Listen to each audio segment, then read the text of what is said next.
Good evening. Everywhere I go on this island, it seems to me I find degeneracy. Watch a few movies, take a few notes. See, it's a lot scarier when there's no motive, Sid. We have a bargain. Watch a few movies, take a few notes. Do you feel the pain? Always the pain, I can assure you, will be exquisite. Watch a few movies, take a few notes. His entire work consists of violence, all the time, obsessed with the issue of violence. Mayhem, gouging out of eyes, autopsies on the stage. Come. It is time to keep your appointment. Good evening, folks. I hope you are fine, and I hope you're looking forward to the 118th episode of Double Feature Horror Show. Big hi to everyone joining us live. I'm seeing lots of familiar faces. Many of you members, good on you, in the chat. Always lovely to see the familiar names. A few confessions of not having done the homework. Obligatory tut from me, but I'm British, so, you know, a tut was pretty inevitable. And massive welcome also to everyone doing the rewatch. Folks, I remembered you. I remembered you before, like, an hour and a half into the stream. I even have a note to do it, so I'm just so chuffed with that. Yes, if you're watching on the rewatch, hi. I hope you enjoy what transpires. We are going to be covering Kill List tonight for the third of our psychological horror arc part 2 films. We are going to be talking a little bit about subversive movie readings that were entirely not intended by the directors, but are very fun and basically indisputable. And then it's the horror homework, the result of last week's vote, and a little advance news on next month's arc. So that is the way things are going to go tonight. I hope you are going to have a good time. I am not doing this alone, of course. I am backed up by a wonderful panel. We have regular co-host, Ain't Nothing But a TCG Thang.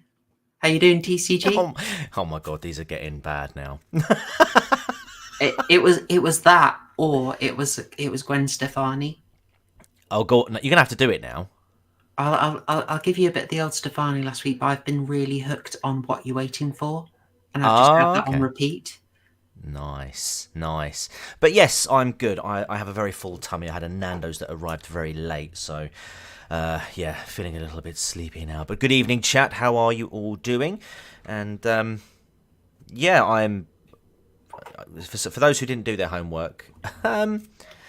I might go down the same route that Harrion did with Mulholland Drive. I didn't like this. Just going to come straight off the bat. Yeah, you surprised me. You really surprised me. I'm sorry, but a Cockney accent and a bit of shouty don't make a film good. And it worked for Football Factory, and it worked for Green Street, but this wasn't a football hooligan film, so. And that's all I know one of the lead actors from. Yeah, it was in Football Factory. And he's quote, "Well, I'm male." But there was some well-deserved anti-nonce action in this film. You've got to appreciate some of that. There's a sick pleasure to be taken from what happens to some bad people, a particular bad person in this film. Look, right. I will never ever condemn the actions that those two took, and in fact I will praise the practical effects of this movie, but for me so much of it just didn't make sense that I just really it's actually I find this it was quite a straightforward film to watch. If you didn't find this one, sorry, what is this heresy? For God's sake, Connor! Connor, I thought we brought you around on this by now. This is a family-friendly stream. Don't be saying stuff like that around here, Connor. Come on. Do you talk to Michelle Dewberry with a mouth like that? I will say it's one of the few films in terms of the homework that I actually sat down with my wife to watch today, and we both we this both may not be a wife film. Well, we to be fair, we both felt like we'd been mugged off. So, we could have, like we did back in the day, and that I've spoken about on various streams in the past. In fact, last week I think I mentioned the old mug off technique. Yeah, I felt like it very much applied here. So sorry, PH, you're gonna have to do better. Well, maybe we'll bring you around. Taste, is there? I'll bring you and Connor around. I'll use my reaches. I'll bring you around. It's the old reach around that I'm so famous for. Wait, what? What? Isn't that what they call it? You've not been here long enough, Harry. Oh dear! Oh dear! Oh dear! No. Oh, never mind. I don't know. I'm not down with all the modern lingo. Anyway, I see there are some doubters. Hopefully, we can turn you on this film, and we are going to have to go full spoiler mode, so forgive us for that. But I know many of you will be fine with it. It's a deep reading film. TCG, was your wife not brought around by all the there's a bit of girl bossing? Did she not feel empowered? No. Swedish girl with a pistol? No. No. Oh. No. Sorry. Okay. Never mind. Well, it's not just you and me. Obviously, we are joined. Actually, it's special request by the Robin. I'm the one who suggested this. Yeah, exactly. You are the Robinson second most likely to be associated with Gollywogs. It's Harry. Hello. Very nice to be here again. I just wanted to point out that somebody, Alfarius, has called this the British True Detective. It certainly has those kinds of strange, cultish, pagan vibes to it, along with a nice hint of Nazi elites getting bad things happening to them. And also, I would also say that the ending of this is somewhat reminiscent of Hereditary, if people have watched that. Although I'd say more esoteric, although at the same time, people who I spoke to about Hereditary also didn't seem to understand that. So I can only concur with Ed Dutton that the reverse Flynn effect must be taking its toll on people, honestly. Inflation ain't just in the currency, my dude. No, it certainly is not. No. Well, I also, AI Fari, since you said I'm your favourite based film reviewer, you get a salute from me. Thank you very much. Well, we like that. Harry, do you want to go into a little bit about why you requested this one? I'm very happy to feature it. You gave me a fantastic excuse to. What spoke to you about this one? Oh, this is a film that I've known about pretty much since it came out. I used to be, as a teenager, an avid reader of Empire magazine. And back in 2011, I was flicking through and just saw a review for this film. And some of the imagery it showed in the screenshots intrigued me, and the description intrigued me as well. So I just thought at 15 years old. Also, it said there was a particularly gruesome hammer murder in this, which, is 15 years old. I was a fan of the old Blood and Guts, and still am, and thought that sounds interesting. And eventually I managed to track down a copy in a local HMV, watched it, and came out the other side going, what the bloody hell just happened there? I didn't help myself by then a few years after, because after I'd taken note of the director, Ben Wheatley, and then decided, he's interesting. He does interesting things with his films. I'll keep a track of what he's doing next. And then saw that he was releasing a film in, I think, 2014 called A Field in England. And thought, that sounds interesting. It's a psychological horror film with some abstract stuff in it. I'll give that a watch when it comes out. It comes out, I watch that. And compared to that, this is like The Elephant Man. And that was Inland Empire. If you think that this film was confusing and strange, this was A Field in England is absurd. It's ridiculous. It's barely comprehensible and intentionally show because half of the entire film is a mushroom trip. But as a fan of abstract horror films that can have multiple meanings read into them, especially those that seem to imply bad things about the moral character of the elite, I thought this would be an interesting film to cover, especially seeing as you hadn't covered it before. No, it's a good reason to. It, as ever, it's always it's fitting it in, to be honest. It's always fitting it in. There was a close call. Would we do this or would we do Hereditary? And I went with this. But Hereditary is getting squeezed in October. So that's a good film. I managed to see that in the cinema when it came out and thoroughly enjoyed that. Once again, people just don't understand the ending of that. And I found it a very easy film to follow. I find this quite an easy film to follow as well. I think the problem with this and most of Ben Wheatley's other films that he's written with his wife, Amy Jump, is that they'll write a script that has lots of exposition in, and then they'll just get the actors to improvise around in the scenes from the interviews that I read, and then edit out most of the exposition because he finds the exposition scenes really dull and boring. And so it makes them a bit more ambiguous and a bit more abstract, but I like that. It's quite Chad, isn't it? He just refuses to elaborate. Yes. I just want to mention that if you guys like this film, then you're on the side of the elite. Rotten Tomatoes, the critics give it 78%, but the audience gives it 58%. So I did look that up. Yeah, that's a split, isn't it? Well, sometimes the plebs are just plebs. Well, sometimes the elites are just the elites. When have I ever supported democracy? Well, right I go now, my own way. Right now, you're loving Kill List, my dude. What you said about seeing reference to like particularly notorious scenes really strikes a bell with me. I like so many things I was sold on them just because they described like one memorable moment.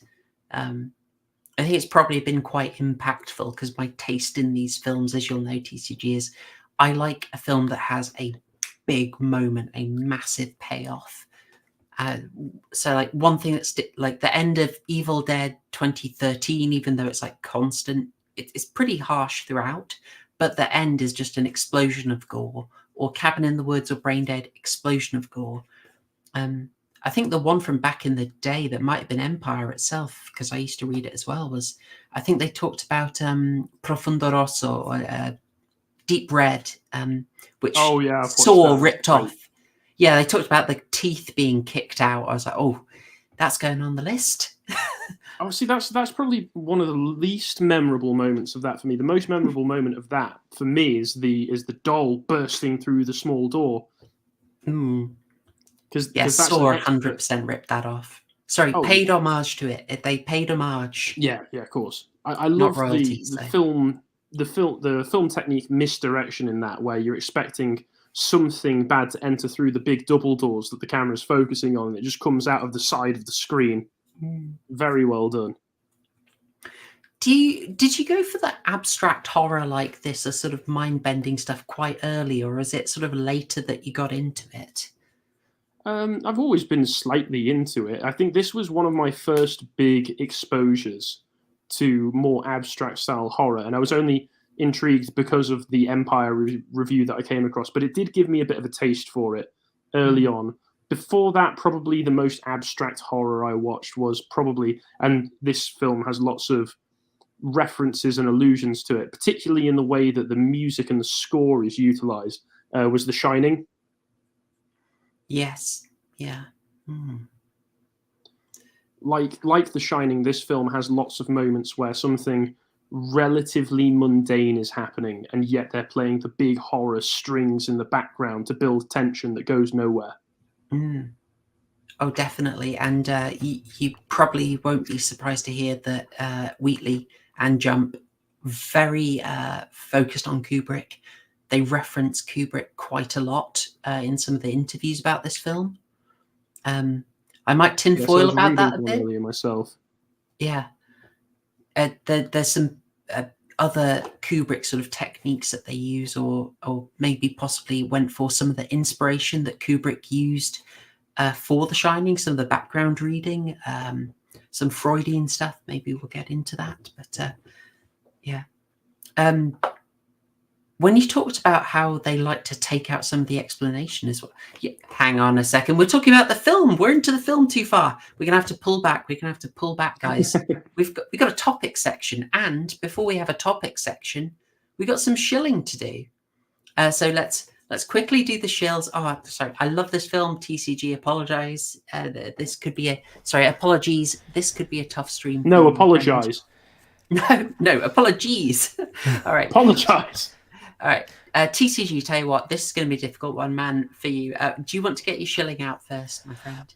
Let's go for it. So last week I set a little target here on stream that if I got to a magical number of 9,500 subscribers by this time today, there would be a live stream. We would bring back for a one-off special to celebrate freaking Florida Man Friday. I am pleased to confirm that we did more than achieve that goal. And next Friday, we will be streaming that again. So for those who haven't seen that before, it's a very, very simple concept. I take 5 Florida Man articles that I don't read beyond the headline. I then share it with a group in the chat. We all take turns reading the story and reacting in real time. Sometimes you get some right belters. Sometimes you get some really shocking stories. And then on the odd occasion, you might get a little stinker. But we tend to get more good than bad, and a bit of ugly as well. So yeah, tune into that next Friday. I'm also working on a little side project at the moment, which I'm hoping to get out this week. It was meant to be part of a wider collaboration that sadly is no longer taking place, as the person organising it can't put the time, isn't able to put the time into it due to other projects. So she's kindly agreed for me to take my part and present it to you guys as well. It's an unsolved missing persons case. It's going to be a short one while I continue work on my much larger case. Good stuff. All right. I am looking forward to getting back on Florida Man Friday. We had some good times on that. Harry, would you like to shill? Yes, as always, you can find me on lotuseaters.com and on YouTube on the podcast of the Lotus Eaters, where I host the podcast itself. We do a daily news podcast. I'm sure everybody in the chat right now has watched it, but yeah, we're still doing that. I sometimes on it. I'm on it most weeks, and I also do extra content that you can find on the website. At the moment, I'm working on, or have worked on, it's currently going through the editing process, a very large article talking about why the right wing in England, in particular, has such a difficult time organising. And it touches on a lot of the topics that I covered last week when I appeared on Or on McIntyre. So looking forward to getting that one out. As well as that, I've got the Comics Corner series, which I do with Connor, who might still be in the chat at the moment. And we're filming one next week, which is going to be a very, very requested follow-up to one we did a few months ago. And I think people will be very pleased with it. So yeah, please check all that out. Yes, do it. And, price of a half pint in London. You can, hey, if people sign up, can they specifically say, Harry brought me over? I was turned by Harry. I'm here for 6'3" of based. Oh, thank you. Thank you very much. When you sign up, you can't write a message or anything, but you can email in. We do have contact at Lotus Eaters, where you can email in and say, oh, I subscribe purely because of Harry's recommendation. And we did, I'm not going to dox anyone, but we did get a letter in a few weeks ago where somebody had sent in the exact amount in cash for a full year's subscription and a letter attached to it, purely saying that he'd done it purely because I had poor shamed him on a podcast a few months ago. Not him specifically, but because I pointed out, you've got a £5, you can afford a month's membership. So it's like, you're damn right I'm not poor. I can afford a gold membership for an entire year, and posted the money in because he didn't want, somebody getting a hold of his money through bank transfers. So I will say I was slightly disappointed when I opened the letter, found over £300 in there, and found that it was for a subscription and not just personally for me. Oh, I was going to say, if you don't want it, mate, I'll give you my address at the end of the stream. Well, I don't have it. It's the business's money, sadly. Alas, I for one, claim it spiritually. Technically, it's mine, though. It was a victory I won. It was, and I liked your poor shaming tactics. I appreciated that. And, well, we'll move on to the topic section. I'll just note, hi there, Scrump. Scrump in the chat. Hello, Scrump. Hello. Doing great work as ever, and with good taste. Now, it's weird places. that Scrump is in the chat, because we'll move on to the topic section quickly. And, oh gosh, where on earth is it? Hang on. The Barbie movie better be in this list, by the way. We talked about it, folks. We talked about the Barbie movie on the last, crikey, what was it? July special. I had Harry and Connor on, and we were talking about the Secret Base director. Oh yes. And we talked about Barbie a lot, but this kind of relates to that. But I just got this up, seeing as I know Scrump is a big They Live fan. Eventually, when I can fit They Live into an arc, that one is reserved for him. But yeah, I thought we'd just have a little bit of fun, just a quick one before you get really into this, talking about subversive film readings and ideally unintended subversive film readings. Harry, do you want to talk a little bit about how this came up? First of all, I like the image that you've put in the background. I will have to admit, I'm really sorry I've not watched They Live. I love John Carpenter's films, but that's the one I've not watched. Also, I have no idea what this meme could be referring to. I am confirmed and verified non-noticer of any patterns. I like my bank accounts to stay right where they are. Thank you very much. My subversive film... my subversive film readings. They came from, one, our discussion that we had, and also I just posted something on Twitter, and I've not been posting on Twitter as much recently because I've just been a bit bored with it. You know, you need to take a break sometimes. Oh, yeah. But I posted a few weeks ago saying, because I watched Day of the Dead for the first time, and I just thought I would point out that the narrative that the film is trying to present to you, that, oh no, these poor scientists, they were just trying to do science, and the mean soldiers, they forced them to not do science, and that's what ended everything, and that's why everything went bad, was complete nonsense. What I've forgotten his name. Hang on, I'll get it on screen for you. Yeah. What's his name, the director? I've forgotten all of a sudden. Romero. Yeah, Romero. He didn't seem to understand that the film that he made accidentally showed the dangers of being henpecked by women into not taking decisive action as men should. Because the soldiers in the film, all they wanted to do the entire film was clear out the zombies and make the area that they were staying in safe, and then preferably also go into some of the cities and start slowly clearing them out. This is obviously a sensible thing to do.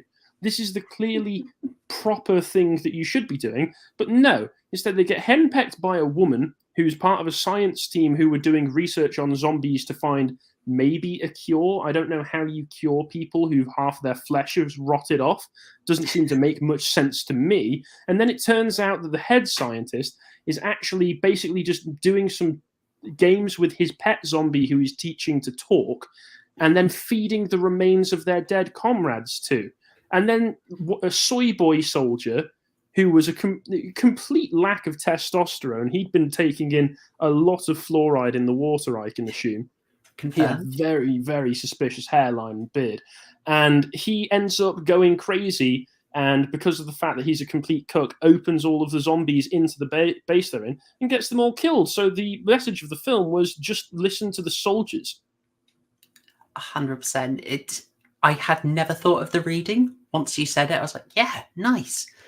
It's a classic. I mean, what did they really do wrong? It really annoyed me that the film presented the obvious and clear idiots and bad guys as the protagonists and heroes. It was supposed to. Romero does it where he likes to have his big anti-authority, etc., etc. But the authority figures were the ones with the right idea, which is kill the zombies.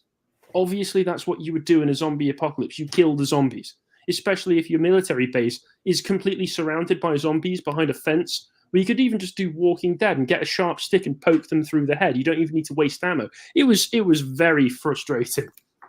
Romero, by the time of Land of the Dead, I'm afraid, had gone full. Oh dear! I mean, he has characters gleefully embracing zombiedom, as in, I want to see how the other half live.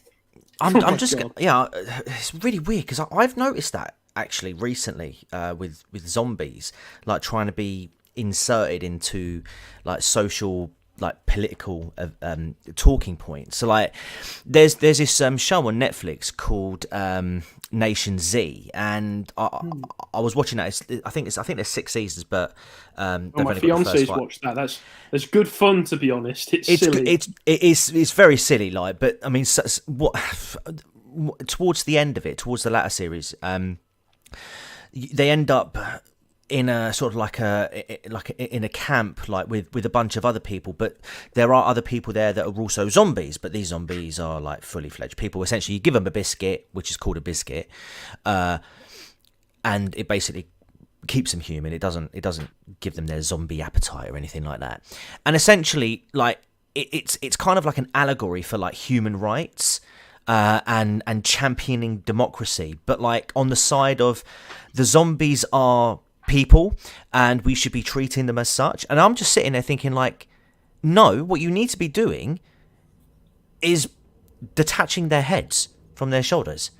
Because preferably destroying their brains while you're at it. Yeah, because when you run out of the biscuits, as they do multiple times in this very season, I might add, you know, the people will end up like tweaking out and becoming fully fledged zombies, and they end up having a massive outbreak, and then there's like a whole like shebang that goes on after that, and it's just like, mate, and there's another one as well where this YouTuber called Danny Gonzalez, he does like, he's quite normie based, but my son watches him a lot, and he does like these little funny film reviews. And there was a Disney movie, right, where they tried to insert the allegory of slavery using zombies as effectively an insert for black people. I'm like, and that says a lot. Ooh, yeah. This is the, you need to take the orcs out of the game that remind me too much of black people reading. But literally, it was an allegory for slavery. It was like, so there was a zombie outbreak. You get it like an animated intro, like, you know, giving you a bit of a backstory. A few years down the line, they developed this piece of tech which you attach to the zombie, and essentially it makes them human. Now, the city that they lived in was walled off by two sides. So, like, you had one side which was where the zombies were, and it was very much segregation. And you sort of start this film at the beginning where the zombies are essentially allowed to go to school for the first time with humans, and you have I know, right? It is completely an allegory. They don't have brains. No, I know, right? But they've literally, it's so bad because it's just like, my dude, man. Like, we get it, slavery bad and all that, but like, you don't want to use zombies as the insert for the victims, for the not victims, but the oppressed group. It's like, you want to oppress zombies, you want to, you know, rid them from the world. It's just this roundhouse kick zombies. Yeah. throw zombies like, over the wall back to Mexico. What is it with Hollywood and trying to use zombies as some sort of like insert for like oppressed groups? It's like, you know, there are other YouTube term and conditions prevent me from answering that question. It's just so bad. Once again, I feel like keeping a hold of my bank accounts. Thank you. And even in that Disney bit, right? There's a part of the film where the device like shorts out, and the person just instantly goes from like, oh, I'm all like normal, to a bloody zombie, and he starts attacking the kids at this school football game. And like, really? These films, whenever they do messaging like that, they do always shoot themselves in the foot, because to reinforce the fact that it is a zombie story, you do eventually have to show the zombies, good or bad, doing zombie things, which inevitably makes them look terrible, because zombies want to kill and eat you. Yeah, exactly. They're not exactly the best sort of example to use. So, although I do like, because I too see most public school students as mindless zombies, so I agree with that. Yeah, so, you're not wrong there. We like a deep interpretation on this channel. We like it, but this is often one where it's more just noticing the plot and just thinking things through, as you did, Harry, just thinking through. And so you followed up by asking, post your subversive film readings, and I just thought some of these were crazy. I might have flipped out a little bit. You know, I started off with Carrie. Government officials force innocent girl out of family homeschooling situation. She's mercilessly bullied in school, and then the liberal female teacher intervenes to overcome the natural hierarchy, teach inclusion, and make everyone feel welcome. And then everyone dies horribly. Yes, you know, Carrie is very based. It's a side to the story that gets overlooked, and then just people were having a lot of fun with this one. The Ghostbusters reading there is a classic. I don't know if people can read that. Yeah, I thought when they posted that particular reading, I thought that was the common reading of Ghostbusters, that it's an allegory for starting a small business in America. Yeah, it's that read, I think, is one of those ones that was common sense back then, but now it looks subversive. Nowadays, that's a straightforward reading. Yeah, nowadays progressives look at ghosts as black people, basically. True. Actually, go back up to the Eraserhead one, because I like that reading. Yes. Reading that there is no deeper reading of Eraserhead. It's just a bunch of random stuff happening, and then he has a baby and gets freaked out by it because it's ugly. That's my favourite David Lynch reading, that there is no deeper reading. It's just as it's presented. All happening. Yeah. What's the problem? Yeah. I liked this one a lot from Fez. Fez is still in the chat. Well done on this one. Yeah, the Hoppian community destroyed by Metropolitan Libtard on behalf of centralised state. Yes, yes, very good. Eventually, we will be doing a roundtable at Lotus Eaters on Hot Fuzz, and I am going to take the small community did nothing wrong position. Listen, those kids were causing much less trouble when they were just at the pub. Literally true. Yes, unironically, I support this. It showed a flexible. I think you've activated my trap card there. You know, the Hot Fuzz demonstrated a sort of principled-based approach to the law. What's the aim? The aim is to live in a nice community. And Nick Angel comes in with a modern, statist, feminized. The rule must be applied militarized police style as well. Yeah. He comes in, he starts tone policing everybody, changing the way everybody talks, feminizing them. It's terrible. He makes them call the police woman a police officer. He turns them into a bunch of cooked soy liberals, when before, as mentioned, they were a bunch of based Hoppians. It was very good. There's a few happy death days in there. Yeah, I mean, I didn't want to read my own so much, but yeah, I think this was the unintended reading of this, or I think it's unintended. If it's fully intentional, this is a good sign, because the writer and director of this, Christopher Landon, is the next guy taking on a Scream movie. And that series I'm not holding out that much hope after 6. No, spoilers, folks. I am working on a rather in-depth Scream 6 video, so I'm going to be giving it the kind of treatment I gave the Craft Legacy, because it deserves it. But this one pointing out that the protagonist is, a girl boss. She's partying, she's getting smashed, she's having random hookups. But for some reason, and then she finds out she's trapped in a stasis, an adolescent stasis she can't escape from, and her life's getting worse and worse. And she only breaks out of that by stopping all that behavior, addressing her emotional issues with her father and sort of rebuilding that relationship. It's sort of an unintended kind of healthy Petersonian message. This sounds like the story of many a Twitter trad wife. Many such cases. Anyway, and there are a few more of these. Some of the infamous ones. I mean, let's maybe not comment on They Live, because I think we will cover it on Scream eventually, and also I want to keep this channel. But what was John Carpenter's thoughts on Jeremy Corbyn's Labour, I wonder? John Carpenter is a guy. As much as I like many of the films, never follow on Twitter. He's mental, isn't he? I'm afraid so. He did just this absolutely horrific attempt to own the pro-life side, and it was in a video where I tried to be as fair and balanced as possible. I had to unleash on it because it was one of the worst things I've seen. But anyway, I think I remember that video. Yeah. So I thought of other stuff like Cronenberg's.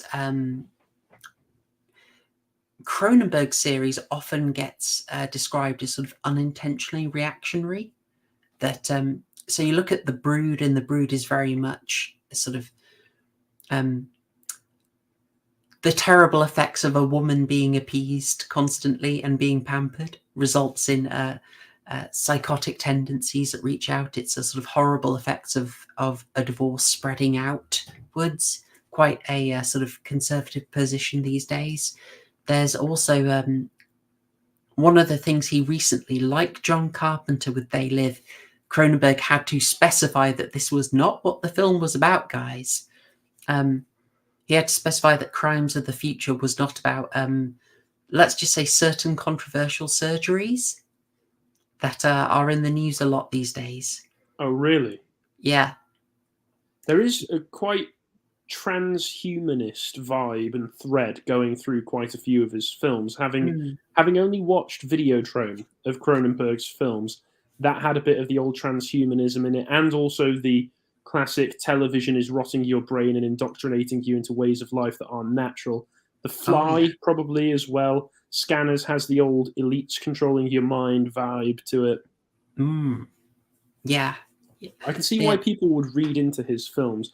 It always amazes me that these filmmakers, through pure intuition of what, like through tapping into the creative energies that dwell within them, end up landing on these reactionary and conservative messaging without ever realizing it. I think it does speak to the unchangeable nature of human beings when they desperately, even when it counteracts their own worldview.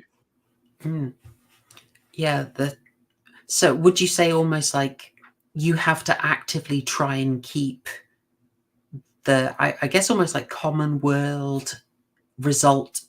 sense result of observing the world? You have to work hard to keep that from seeping into things, because otherwise naturally it will just get expressed. That's just progressives, isn't it? They have to stop. They have to avoid looking at the world as it is to be able to maintain their worldview. And filmmakers, when they're being honest, they do still have to try and tap into an honest understanding of the world around them, which will inherently be anti-progressive, no matter what their stated beliefs are.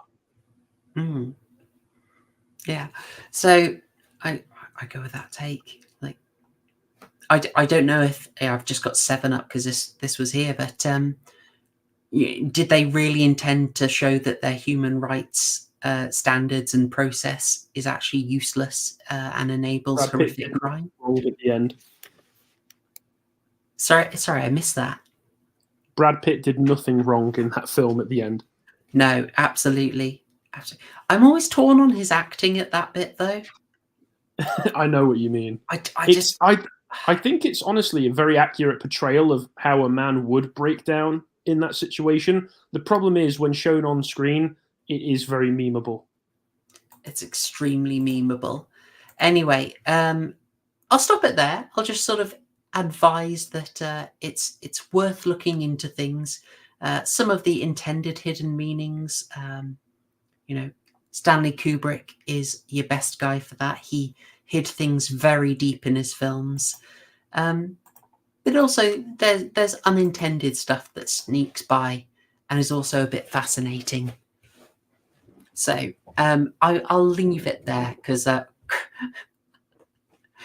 if it's one of those people who expects this stream to just be an upload of the whole movie turns up and is like, oh, they've been talking for 38 minutes and there's no movie talk. Gosh darn it. We're training the audience to be patient. That's what I think of this. That's my plan. Yeah, keep them off TikTok. Keep them here. Exactly. I'm counteracting the Chinese psyops, guys. I hope you appreciate that. With that said, let us now move on to our discussion of... Oh, actually, sorry. I'm not sure I asked already, but just of all of them, did you have a favourite subversive movie take, Harry, and why was it one of mine?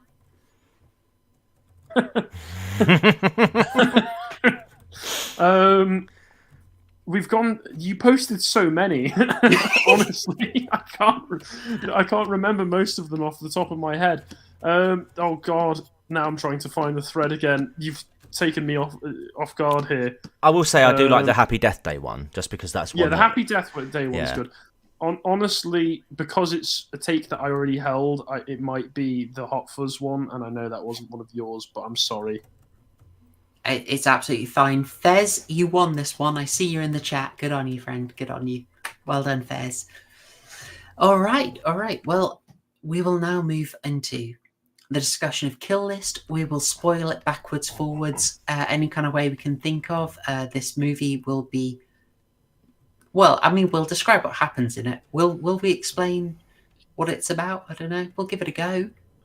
But certainly there'll be few surprises if you listen to the rest of this stream. So, you've had your warning. And we'll now move on to discuss Ben Wheatley and Amy Jump's Kill List. Preliminary question. Obviously, Harry, you've talked about this, but TCG, had you heard about this at all before we went into this? No, I hadn't. No, this was the first time watching, and will probably be the last time too. Total blank slate. No worries. Okay. But do you remember seeing anything from the director before? Ben Wheatley. If I have, then I wouldn't be aware because I'm really bad. Like I don't really keep up to date with when I watch a film. I don't really look for like the producer director's names to see if it's. I've only really started doing that since we've started doing this. To be fair, it's my corrupting influence. Yeah. No worries. Do you know last week when we were talking about Das Experiment and the director Oliver Hirschspiegel, who does that, austere, kind of cringy attempt to be the Matrix, Das Experiment. Then he does the dark, super serious Downfall, Der Untergang, about Hitler's last days in the bunker. And what's he offered next? Blade Trinity. That's brilliant. Yeah, similar thing. Benjamin Wheatley here. He does these down to earth things, and then they give him the Meg 2. Oh, my son! Right, Meg 2, did he? Yeah, he did. He did. The most disappointing thing that I was aware of was that he directed 1 or 2 terrible Peter Capaldi Doctor Who episodes. Nice. I will say my son's seen Meg 2. Is he a fan? Yeah, he loved it. But then he's 13 and big sharks, eating people. Who doesn't love that? He did do Meg 2. Oh my yeah, God. I'm afraid so. See, I have to do my research. He's done weird stuff. He's done a variety. I think. He's at the moment, he's more of a guy for hire, which is probably what you have to be if you work on indie stuff. Yeah, so, what it looks like. He had his indie experimental phase, and now he's a sellout. Maybe. I mean, a lot of directors, David Lynch included, let's not leave David Lynch out, they kind of do a shill one for the studio where they kind of just get it done, get it out and collect the money.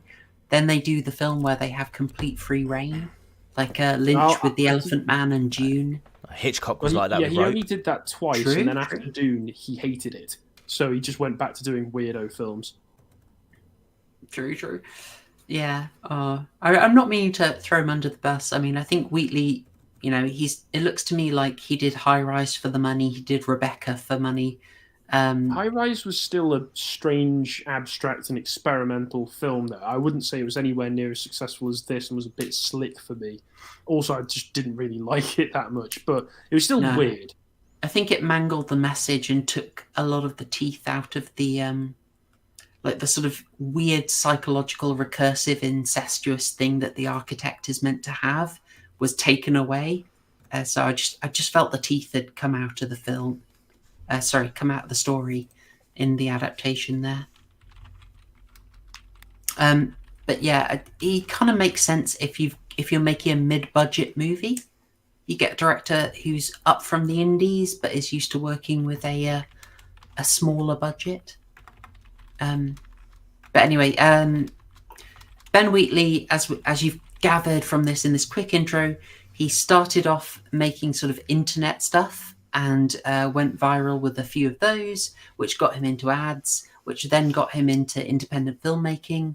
And he started doing quite minimalist, claustrophobic, intense stuff.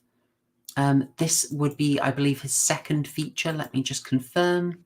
Second feature, thank you very much. I think his first was one I've not seen called Down Terrace, which seems, from what the descriptions I've seen, is like the first 30 minutes of this film where it's just people shouting at each other over a dinner table, that for an hour and a half. I don't know if I could go for that. It'd be very tense to watch. Yeah. Uncomfortable. So he managed that. He got his money for that. And then he was given a budget of, I believe it was $800,000 dollary dues. Whatever it was in pounds. You can see from the start of this film, you've got all the logos. Film for Screen Yorkshire. So he was going to all the British production companies, hitting them up for a bit of cash to make it, and they give the you can tell the stipulations come in. Screen Yorkshire will have said, "We'll give you the cash, but can you film some of our hills, please?" It explains a few shots, but I think it was nice because it felt quite grounded in Yorkshire.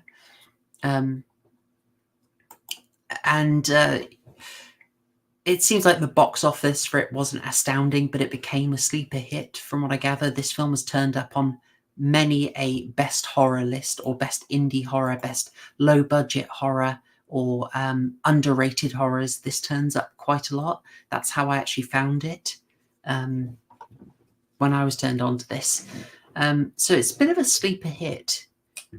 And it's an experiment in going quite mysterious, in leaning on Kubrick a lot, and going quite dark and disturbing. Do either of you have a strong desire to do the pint of Guinness summary for anyone who did not manage to do their homework? I'm just going to come out straight away and say I don't. Too incoherent for my little brain, I'm afraid. I would be so interested to hear yours, though. Yeah, can we go for that? If you just say, I have no idea what happened at this bit, just say it. Right, okay. A garbled and mangled understanding of the film, please. I mean, for me, it just it opens up like a bit of a drama. In the, there's quite clearly some marital problems going on. Geezer's not worked in 8 months, and the wife's clearly getting a bit annoyed about it. She's even like chatting away to presumably her mother in Swedish. They then have like a little house party with a couple of with like a good friend that he served in the military with. You also find out that the guy's wife was also in the Swedish army, and he talks about a job, and the guy initially is like, "Nah, I'm not interested, mate. Nah, bruv, don't want to do it, Nah, I can't be arsed with that kind of thing, And then he ends up having a bit of an argument with the missus, and then later on was like, "All right then, bruv, yeah, let's do it, yeah. I'm up for it, yeah. Let's go do it, yeah." They get given a list of people to a hit list, basically. They go around, do that for a little bit, killing some guys. Which, and I'm going to say this now because it's bloody odd. They kept thanking him for killing them. I don't know why. I don't get it. It's stupid. They do that first half of the list. They get paid, and then the guy's like, bruv, actually, I can't bother with it anymore, bruv. And so they go and see this guy here, and then he's like, yeah, bruv, not gonna do it anymore. And then he's like, well, I'll just kill your family then. He's like, all right then, bruv, I'll do it. And he goes, but what are we doing it for? And he's like, yeah, we're going to be reconstructing. And then he gets mad because he doesn't understand what reconstructing is, or like what they're reconstructing. Like it's any of his business. Just do your job, mate. And then they get into the second half of the job, and then all of a sudden the film turns into The Wicker Man. Pretty solid. It's great. Yeah, but why? Well, I hope in that case that I and probably Chloe as well can clear this up for you, because I don't think it's... Hang on. I need to mention this as well, because like at the beginning when they're having the little party, the woman with the dark hair, the guest, she comes over, she scratches like that symbol into the back of the mirror. Why she does it, I don't know. You don't see them looking in that mirror. There's no supernatural element to it or anything like that. It just doesn't really get referenced again. You do see the symbol, like you do see the symbol a couple of times. I mean, it does. The symbol itself pops up a couple of times, but I mean, I don't. Why she does that to the back of like some random person's mirror is like okay, and then like for some reason the I mean, is the wife really in it? I mean, is she involved? Is she not? No. AI Farius, this is a really low IQ take. Yes, I know it's a very low IQ take. I am the low IQ person in this chat. I fully acknowledge and embrace that, my man. Listen, just because you've got a Cockney accent doesn't mean you're low IQ. Life might have taught you that, but when it comes to film criticism, I am the low IQ person in the room. That's why Chloe really keeps me on board. It's just because I make her sound smart. Oh, we've assembled the bell curve meme. No, I'm having a joke. So, I mean, what I get a vibe here is, I think there's a risk. There's a big risk in psychological horror, right? A lot of it aims to confuse you and make you unsure of what you're seeing. But they can tip that, and you can just lose what's happening. You can lose why someone's behaving the way they're behaving. And at that point, you can just be pulled out of the film. That, like the classic thing with the films where you just don't know the stakes. You don't know why anyone's doing anything. You know, all the cape nonsense where people's power levels are up and down all the time. You're like, yeah. If you stop following it, you're sort of emotionally pulled out of the film, and it sounds like that happened. Yeah, very much so. In fact, Fez just said, "Shame we don't have Harrion on." I'm telling you now, all I could think of was Harrion during that film, because I was thinking, like, my God, he's going to have so many issues with this film, and even with the shootout at the end, I'm just thinking bullet autism, bullet autism, bullet autism. Oh, he'd be counting the bullets. Yeah. Just yeah. I will just have to say, when you're at the level of not being able to understand the flow of continuity of character action and narrative from one scene to another, but you are hyper focused on counting bullets for particular guns, I will say that's the level of autism that I never want to reach, and I think it's a very strange way of observing the film, because I don't like when I was speaking to Proper Horror Show about this privately. She said that this was a film that really rewards a rewatch, and I do think it's the sort of film that when you watch it the second time, a lot of the threads that seem confusing at first really come together. And I'd say this is a film that's actually very simple to follow out on that second watch and all of the subsequent watches from there, because the actual narrative linear plot that's going on is very simple as far as I can tell. Would it be fair to say that it is presented in a way that is designed to mess with you? Well, yeah, because it puts you in the POV of the main character, Jay. And Jay, understandably, has no idea what's going on. Everything that's happening to him is very confusing. But you, as the viewer, once you have all of the threads of where the plot is going, can understand why the characters around him are doing what they're doing, even if he, in the moment, doesn't understand why. And honestly, once you start to put the pieces together, it makes it more unsettling for me, because then you understand just how in over his head Jay is in this whole situation, especially given that he's not really in that situation through any decision that he made, because at the beginning of the film, he basically realizes he has no money and his wife wants him to fix the jacuzzi that's broken, so he needs the money so they can fix the jacuzzi. It's the most mundane reason to get involved and contract killing situation ever, but it drags him into this horrifying situation, and the film does a fantastic job building the tension from scene on scene on scene, and I think adding to the confusion does build on that tension. But you are right that in a film where it's psychological horror that's trying to confuse you, if it does just outright confuse the audience can become very frustrated. For me, it was pretty much the point where it got to Wicker Man levels that I was a bit like, oh my God, okay, what's going on? Because I did understand that, you know, Jay was in a bit of trouble because, you know, at one point in the film, you know, the cat's you know, the cat gets killed, and he has to obviously deal with that, and that's an obvious threat. There's a scene where he goes to see the doctor about his injured hand, because I think it's this scene here, isn't it, where they're meeting the guy organising the hit, that he sort of cuts his hand in some sort of like blood ritual. So I knew there was some sort of ritualistic motion behind it. I just honestly I didn't expect it to go down the Wicker Man levels. Funny thing was, I was watching this last night with my fiance. She'd watched it once before, but she'd completely forgotten because she's terrible at remembering the plots of films. And she, at the beginning of the film, saw the carved symbol before even the opening scene happens, and she went, "Is this about cults?" And then there's the moment where they're at the dinner party. The woman Fiona goes off to the bathroom, carves the symbol into the back of the mirror, and she goes, "No, this is definitely about cults, isn't it?"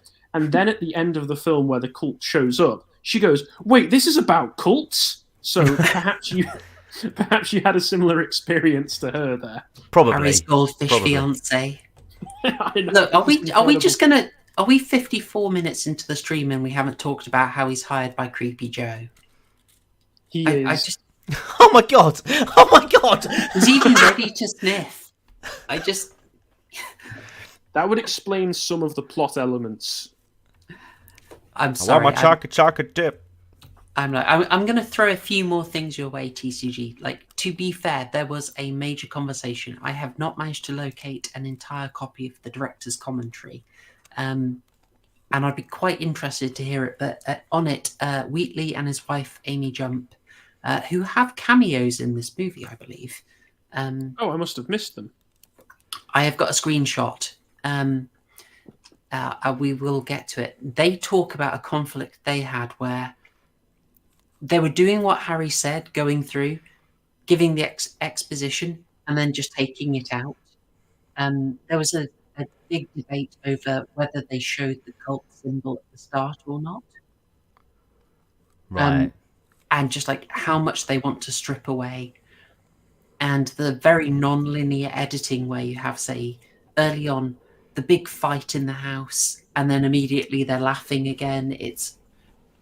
It is designed to sort of throw you off a bit. Well, you say that side of it, that massive argument, all happy-go-lucky stuff, that does kind of remind me of my own family life from my younger days. Well, I think that's so. What it's, I was I think that's what it's capturing. It's showing Mum you and Dad are these, arguing again. It's showing you these small vignettes of this couple's family life with their child, because it's less so trying to present the linear narrative as you would expect, and more trying to capture those emotions. And I think that's what's good with the stripped back style that they go with this particular film. I will say that when it gets to the later film, A Field in England, the stripping back of any and all exposition in that one, it gets to the point of absurdity where it does just feel like random things happening for no reason, especially because the second half of that film is literally just a mushroom trip. So it gets really confusing where there could have been a bit of exposition put in there. But this one does a much better job at balancing it, of doing the balancing act of exposition to mysterious. The clues are dropped there. TCG. I especially like Fiona's little hints that she drops when she talks about her job, and she talks about how she's a human resources manager and how she goes headhunting. It's so dark, isn't it? Oh, damn it. Yeah, okay. It's so... There are little things, like I said, this is really good on the rewatch. Yes. Things like she wears white a lot, and she increasingly dresses in a bridal way. But she also, she starts feeding in... There are things like she's wearing a weird necklace. And it's just like that, a little more unusual. You start to look at her. They've chosen an actress who has an unusual look, let's say. She's got a bit of a Shelley from The Shining look. Yeah, Shelley Duvall, yeah. She's got that sort of look. It's just, she doesn't look like anyone else there, which gets the attention. And she's obviously an outsider. I suppose, she makes a very, when later on in the film, one of my favourite images from it is when she's standing outside of the hotel waving at Jay. And that's because of how she's quite a spooky-looking woman to begin with. No offence to her, she's quite pretty, but in a spooky way, she looks like a ghost. That makes a very striking image to me. Yeah. So, before we go in much deeper, I'd say I'll throw one more thing your way, TCG. Like, there is deep symbolism in this that when I was digging in and finding it, I felt like I was 400 IQ. But I also fully get that for a lot of people, it's just you see that symbolism, and then it's sort of okay. Like I feel like such a reward off that. That's my gun autism. But I also get if people are like, okay, the plot was still weird and the pacing was extremely punishing. And so if you don't get like all your enjoyment from like unraveling puzzles and spotting symbolism, then I can totally see how this film comes out as mid at best. Yeah. Have you? I'm really curious. Have you seen Hereditary or Midsummer? Because your response to this makes me really curious about your response to those films. No, but funnily enough, I was sort of having a little look at the Rotten Tomato reviews from some of the audience members, and I think some one or two of them did mention Midsummer, but no, I haven't seen them. No. Okay. Well, that's going to be really interesting when we get to that. Since we've had a mention of Shelley Duvall, Cro-Minion, she was astounding in that. Much misinterpreted role. Like, she got kind of slated for it initially. She was even given a Razzie, one of the Golden Raspberry Awards, and they later rescinded it quite wisely because she did an amazing job. I also found out Shelley Duvall did a horror anthology series herself called Nightmares. But looking into it, it's a bit niche. It's probably not for us, but it was something I was considering on the slate. Anyway, that's very cruel to give Shelley Duvall a Razzie after everything that she was put through to do The Shining. That's just unfortunate. Exactly. They ended up retracting it, which is wise, but they took way too long to do that, frankly. So maybe a good way to start then is, Harry, we've got the rough plot overview. How would you start unraveling this for people?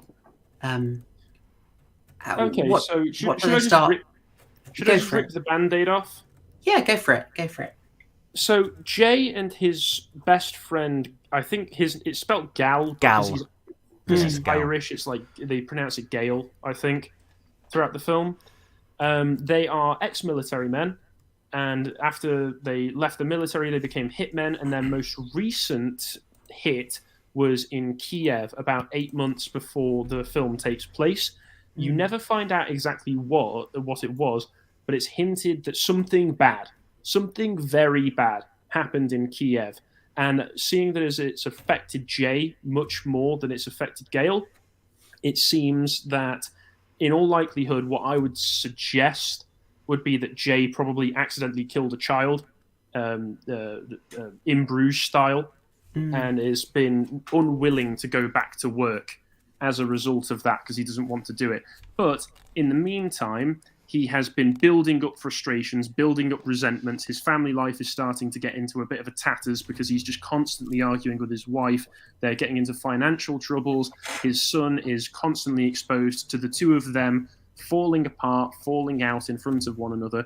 And it all comes to a head when Gale and his new bird, Fiona, show up for a dinner date that goes absolutely terribly. Constantly, I will blame Michelle for this, to be honest, because she does a terrible job of just poking Jay at the dinner table all night, making sly comments, but Jay does not do a particularly good job of maintaining his anger, and eventually furiously pulls off the dinner tablecloth and storms off, and they have a massive argument, and Gale really endears me as a character as he takes Sammy off to bed because Sammy comes downstairs. Why are mum and dad arguing like that? And he does a really sweet thing and helps him get to sleep and says, sometimes mummy and daddies are like this because they're best friends, but they just care about you. Very sweet scene. They end up all getting drunk and getting along much better, but things aren't going very well, especially because, as it's mentioned, they don't have money at the moment. Their savings seem to have mysteriously emptied. And you can take this as Jay's just been irresponsible with his money, or Michelle and him haven't been keeping track of it. But I will say that it's probably for malicious reasons. I think there's a malicious intent behind his money vanishing. And his wife knows that he's a hitman and has been pushing him. Yeah, she's been pushing him for a long time, it seems, to try and get another job done so that they can get some money. She's telling him, you need to take this job, because she knows that Gale's got another job for them. She's telling him, you need to take this job. Some people think that she's involved in the larger conspiracy. I don't. I do think that she's just his wife who wants to, have a good life with the two of them, because at the end of the film, she does actually defend herself against the cultists when they're being assaulted. I don't know. I'm gonna. Yeah, no, I don't think so. I don't think so. I think at the end of the film, we'll get to it when we get to it, but there is a laugh that makes certain people think that she was in on it. I think she is laughing at the absurdity of the situation. Personally, it's up to interpretation. Do you think there's much in the fact that she tells Gail not to pray, not to say grace, or do you think that's just an offhand thing? I think it's because Jay seems very, very annoyed whenever people are religious around him. As we get a great scene later on when they're trying to have dinner and the annoying, admittedly very annoying Christians just break out an acoustic guitar at the dinner table in the middle of a restaurant. Very inappropriate behaviour. I found, just to cut in at this point, I've got to say, I found these opening scenes absolutely painfully uncomfortable. It's so believable. You've got claustrophobic camera. You are right in with the screaming. It's also nice that it's not just him being the bad man, that she is openly abusive to him as well. They clearly sort of set each other off, which is a lot more realistic. Yeah, not to use that kind of language, but it is a very toxic relationship between the two of them. Because, as I said, it could have gone better. They are it's a bit tense and awkward, but they are having a reasonable conversation, but she keeps prodding him. She keeps pointing out his failures and saying, oh, yeah, it'd be nice if we had some money, if we had this and that. And understandably, that would be an affront to Jay's pride, because he's obviously a very proud man. What do you think of this observation by Dr. Mabuse here? He's talking about background in the garage scene shows they've got a lot. They're doing impulse purchases, like Jay comes in with like 10 bottles of wine. Yeah, he is they get the massive hot money. tub. They're using the treadmill as a clothing rack. I like that he's got several crates of Boddingtons. That felt Yorkshire as anything. He does. Just it's the old bodies there. Sorry, the bodies hit the floor. Oh, they were. Who was that? TCG, you'll remember this. Sorry, Harry. It's real old person hours. Who was it used to do the Boddington adverts? It was the woman who she was on TV. She was proper northern and stuff. I'm much too youthful for this. You are. This is dated. Was it Melanie? No, not Melanie Sykes. Hang on. I'm just looking. She did one a few years. Okay, no, she did one a few years ago. She was like Northern Alison... Totty. She was cute, but she'd glass you. It was Alison... that vibe. What was her name? I'm just looking at it now. I'm pretty sure maybe Alison Young. Oh, Alison King. Sorry, maybe. Chat. Do you remember the Boddingtons adverts? We're talking early 2000s here. Yeah, Alison King. Melanie Sykes did one in 2018 by the looks of it. Or I'm going to Google Melanie Sykes here and see if this is quite a detour. I know, folks. Yeah, it was her. Oh, it was her. Yeah. Yeah, Melanie Sykes. Oh, mate, she was apparently in that ice cream truck. Apparently, she's got autism. Yeah, she has. Yeah, yeah, I saw that article. Unexpected. Yeah.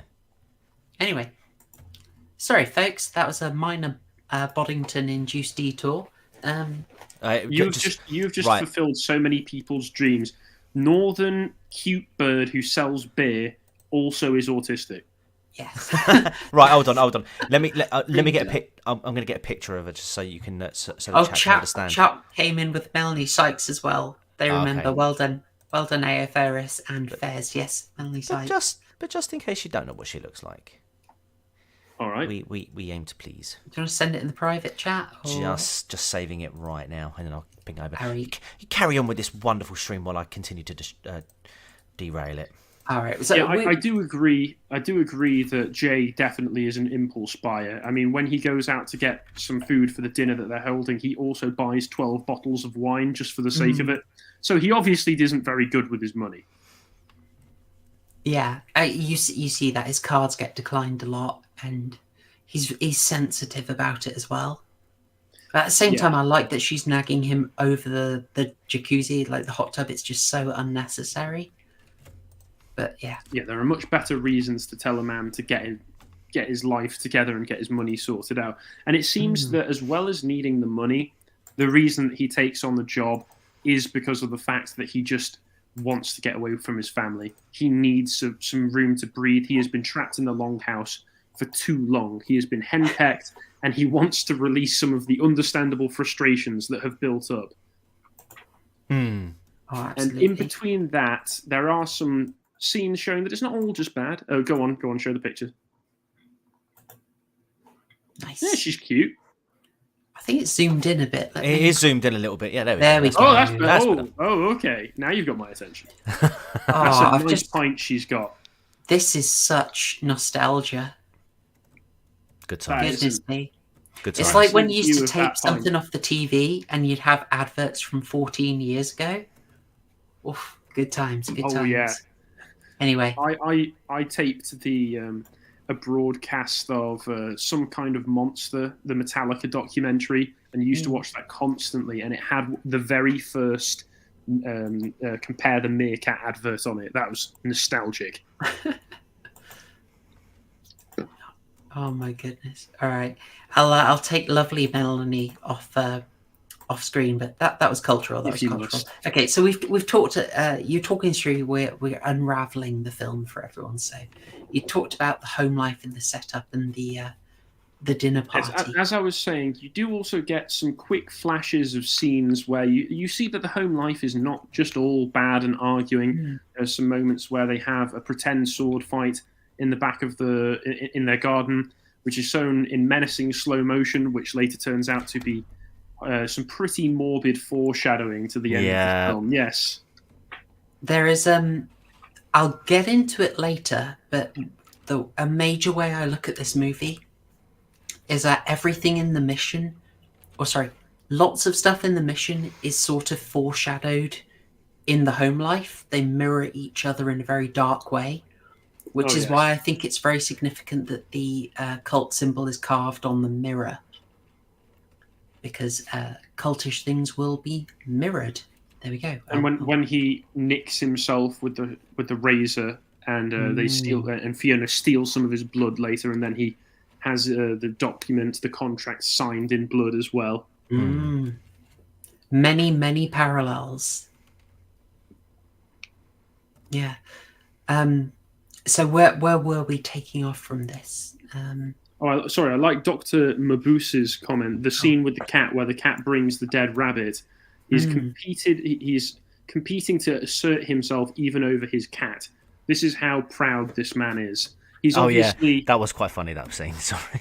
Yeah, I love when he just ate the rabbit like a Chad in the garden. See, yeah, that was pretty cool. Yeah, that was brilliant. I loved him for that. He's a difficult guy, but I loved him when he just sat on the chair eating his rabbit like an absolute champion. Well, in the scenes with Gale, there's a constant tension where they're about to break out into like brotherly fighting. But I think it really captured some of the essentials of male friendship, especially near the end of the film, where he's just like, "Oh, I'm sorry, mate. I'm so sorry. I've been so bad recently." And he just goes, "Shut up. You're my best mate and I love you." And that's it. That's all they need to sort that argument out. Exactly. TCG's picking it up. Yes, they eat rabbit in the garden. They find a rabbit that's been hunted, and then they eat rabbit later. You see, the parallels are all there.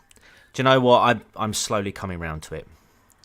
You see, if you watch it for the second time, everything will click in a really compelling way. I'm sure I've done this before, though, when we've had these streams, and I've come into it initially like, this film was rubbish, blah, blah, blah. But then as we sit down and talk through it, I'm like, okay, maybe it wasn't so bad. It's happened both ways. Mitch ended up getting there's layers. So many layers. Yeah. So they head off on their mission, and they meet. I mean, he does look a whole lot like Joe Biden. This guy is Struan Roger, a somewhat hard done by guy. He was brought in Game of Thrones to be the three-eyed raven in, I want to say, season 5, and he got to be there in like one scene at the end in the finale. Really interesting. Series 4, I remember. I always wondered who it was who played him. Thank you, 4. They replaced him with, I've forgotten his name, elderly priest from Exorcist. Max von Sydow, yeah. Yes, that's it. Game of Thrones was so bloomin' harsh with the recastings, and for some characters it just makes it's a nightmare to know who they are. Oh mate, what's his name? Dario, what's his face between series 3 and series 4? Where in series 3 he's a gigantic long-haired ginger Chad, and in series 4 he's a black-haired twink. I didn't even realise it was the same character. Oh, so jarring. Yeah. Oh. Game of Thrones feels so dead now. I know there was talk of House of the Dragon is really good, but all my caring about that world has just gone. I think I only ever watched about 4 episodes of season 1. Never. Oh really? Never you got must into give it. yourself a lot of heartache, to be honest. Well, yeah, that's just it. Because I remember I had that experience with Dexter, with the last season. Right now, as we're doing this, my missus is upstairs watching Series 8 of Dexter. Series 7 was such a return to form, and I can't bring myself to tell her about the ending of Series 8. I'm just going to let her discover it.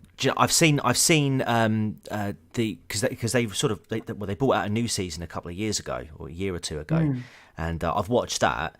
And that was a bit of a return to form, but to this day... okay, that's all right. If it's got a good approval from you, I'll give it a watch, because I was a bit iffy on whether to watch it. It's not too bad. I mean, ending's a bit naff, but I mean, it kind of makes sense. But I mean, they could have done it a lot better. But I mean, it was definitely a return to form for Dexter himself. But to this day, I still haven't watched the season finale of season 8 because I just couldn't. I can't bring myself to. It's such a train wreck. It's one of the worst things I've ever watched. Yeah. It's terrible. Also, seeing as we mentioned Game of Thrones, you mentioned Nation Z earlier. Doesn't George R.R. Martin show up as a zombie in that? I think he might do. I mean, that's they reference him. Yeah, they reference. Yeah, there's like a zombie. It's like a gallery. Yeah. And they're getting him to write the book still as a That's zombie. That's it. Yeah.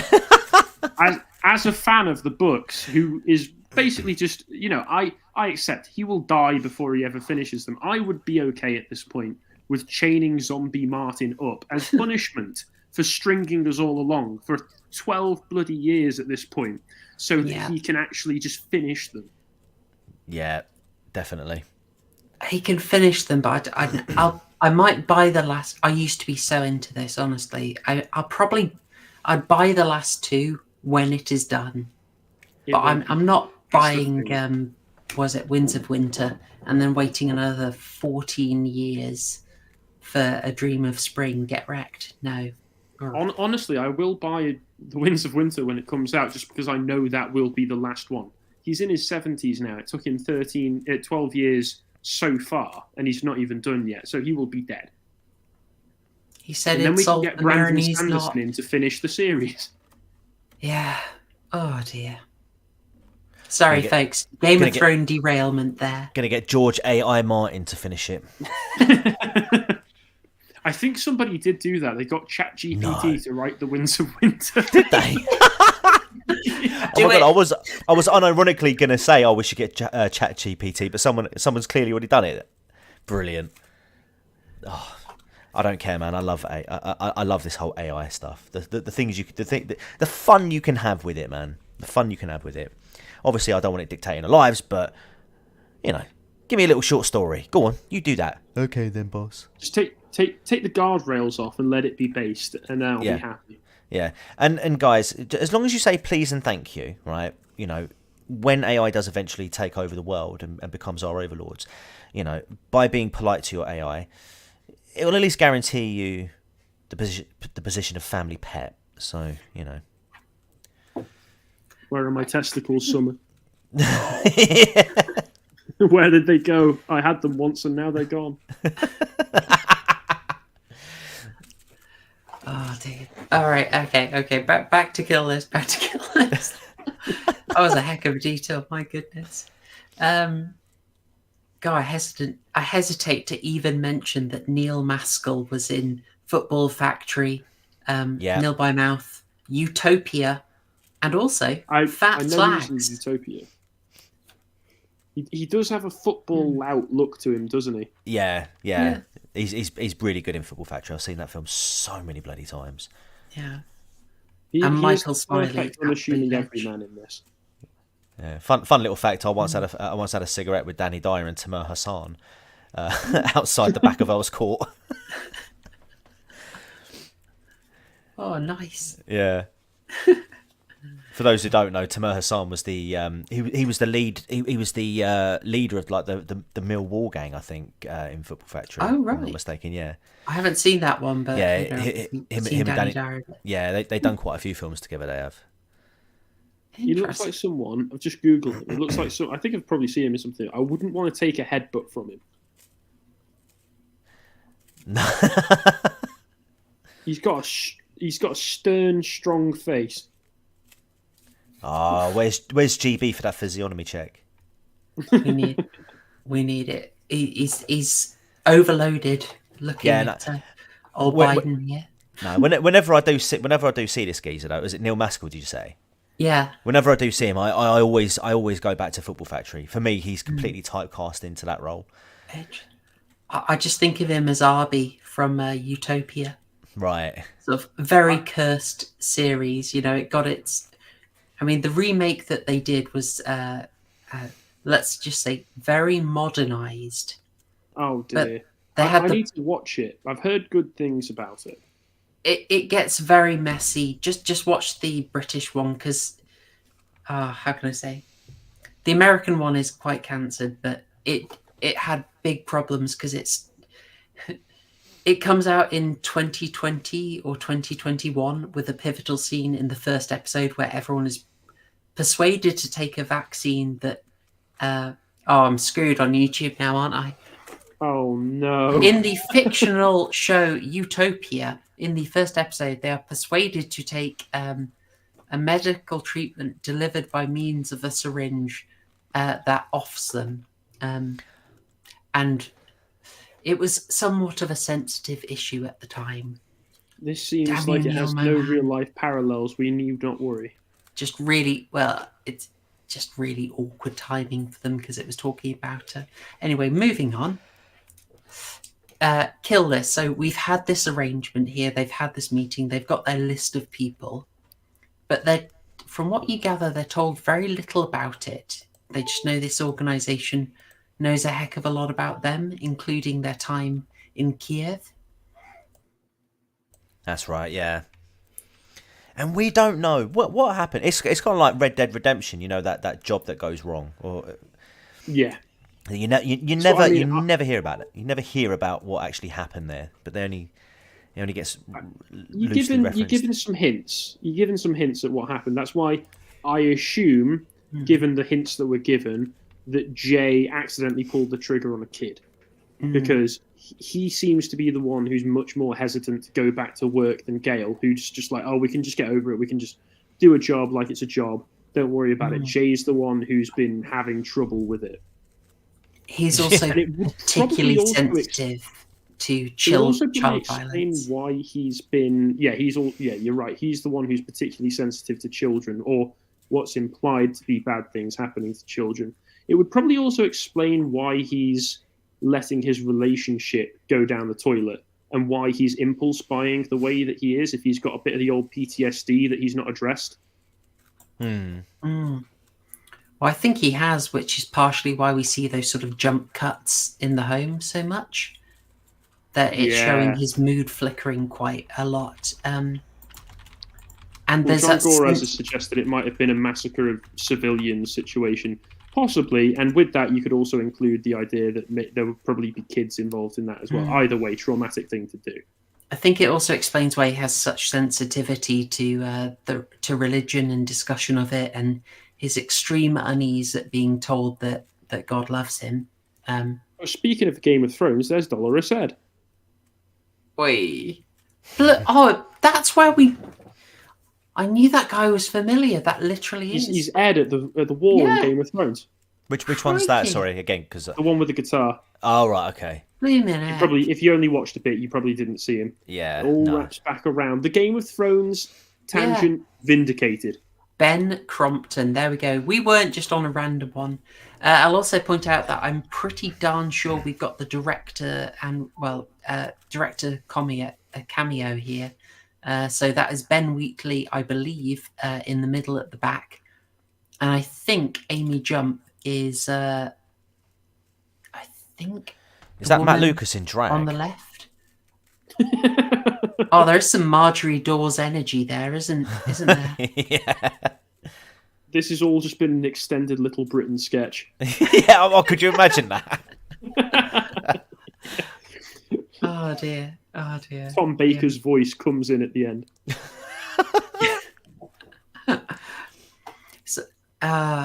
So we have the scene where you get the thing. He's very tense around religion, very tense indeed. I think possibly maybe one reason his wife didn't want the grace being said was she was trying to spare Jay, not set him off too much at that point. I don't know. Yeah, I think so. Also, Murgut keeps pointing out that there is a lot of yellow, little hints of yellow in this film, which could be something that ties it to True Detective, or at least the first series. Because I don't know exactly what cult it is. It could just be, or it could be a Coldplay reference. Oh, of course. Yeah. Murgut, I love a bit of colour theory usually. I hadn't noticed that. When I do a next rewatch, I will have to use the old colour theory on this and see if yellow has a particular frame. But I noticed so much that they went into unusual lighting, especially at the end. So, well, it seems the cult does seem quite similar to the cult from the first series of True Detective. And they use the corn. Yeah, they're worshipping the symbols that they use are quite similar as well, and they're worshipping the king in yellow. And Carcosa, that's what Carcosa relates to. So this might be another cult of the King of Yellow, I should say. Yellow King, yeah. Also, he's pointed out descent into madness colour, and there's definitely a descent into madness. Definitely. There was such good stuff in terms of just unraveling this. There's such good stuff at the start where you see this first job where they take on a priest. And you see both the priest clearing up at the end of his sermon and them setting up the murder. It's just this kind of... The parallels of that is the two professionals going about their business, just dispassionately, doing their routine, their cleaning up routine. And...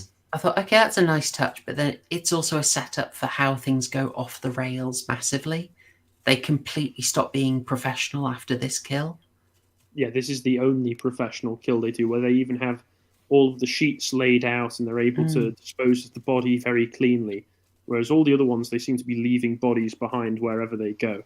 And this is also the first, past him having his hand cut and signing the contract in blood, this is where you really start to get an uneasy feeling about the targets that they're going after, because it's the priest who sees that he's about to be murdered, smiles and says thank you as he turns around and accepts the bullet.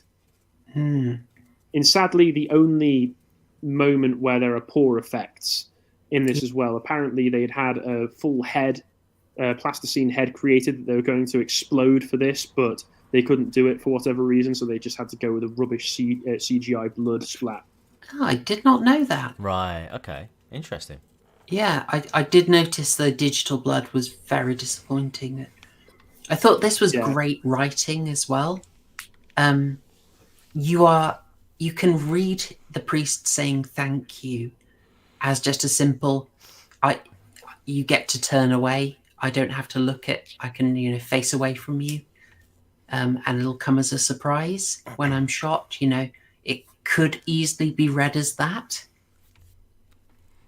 But then you see when he gets thanked in all the other killings, it's sort of, oh gosh. It gains a much more sinister reading. Yeah, even Gal thanks him, but obviously there might be a different motivation behind that one. Yeah. Does he thank him, or does he say "I'm sorry"? Because I thought there was a weird contrast with that, because everyone thanks him except for Gal. No, I thought he thanked him. I thought he said something along the lines of "cheers" or cheers, mate, or thank you, or thanks, mate. I think I remember him saying, "I'm done, mate." Yeah. Yes. I'm sorry, I'm done. I'm gonna have to go back and listen. Right. Yeah, so there are moments in the film where some of the dialogue is a little bit mumbly. So especially in that scene, because you've got all of the shrieking going on in the background. Was there anything else in this scene that you thought was helpful for unraveling? Oh, we've got a confirmation here. Apparently, the final word is thanks. Oh, okay. Yeah. All right. I'll take your word for that. It would make sense. Johnny. Obviously, appreciate it. Gal is not involved in it, but I think it's a neat parallel that is drawn. Yeah, with everybody that he kills, except for the some of the people he bashes is the face in of. Yeah, yeah. I mean, yeah. With Gals, you can easily interpret that as a thanks, like, because it is clearly a mercy killing at the end of it. At the end of the day, but yeah, man, the whole. I mean, at the time watching this, them all going, "Oh, thanks, thank you." Like, especially the second one where the guy is having his hand clubbed in with the ammo, like, just. And his kneecaps is like, thank you, thank you. I'm like, what? It's very disturbing. It is weird. Yeah. Oh, I especially because the second Gal leaves the room, his whole demeanor changes. So should we go to the second kill now? Yeah, we can go for that. I've just got the screen cap up of this guy. I mean, this was easily my favourite.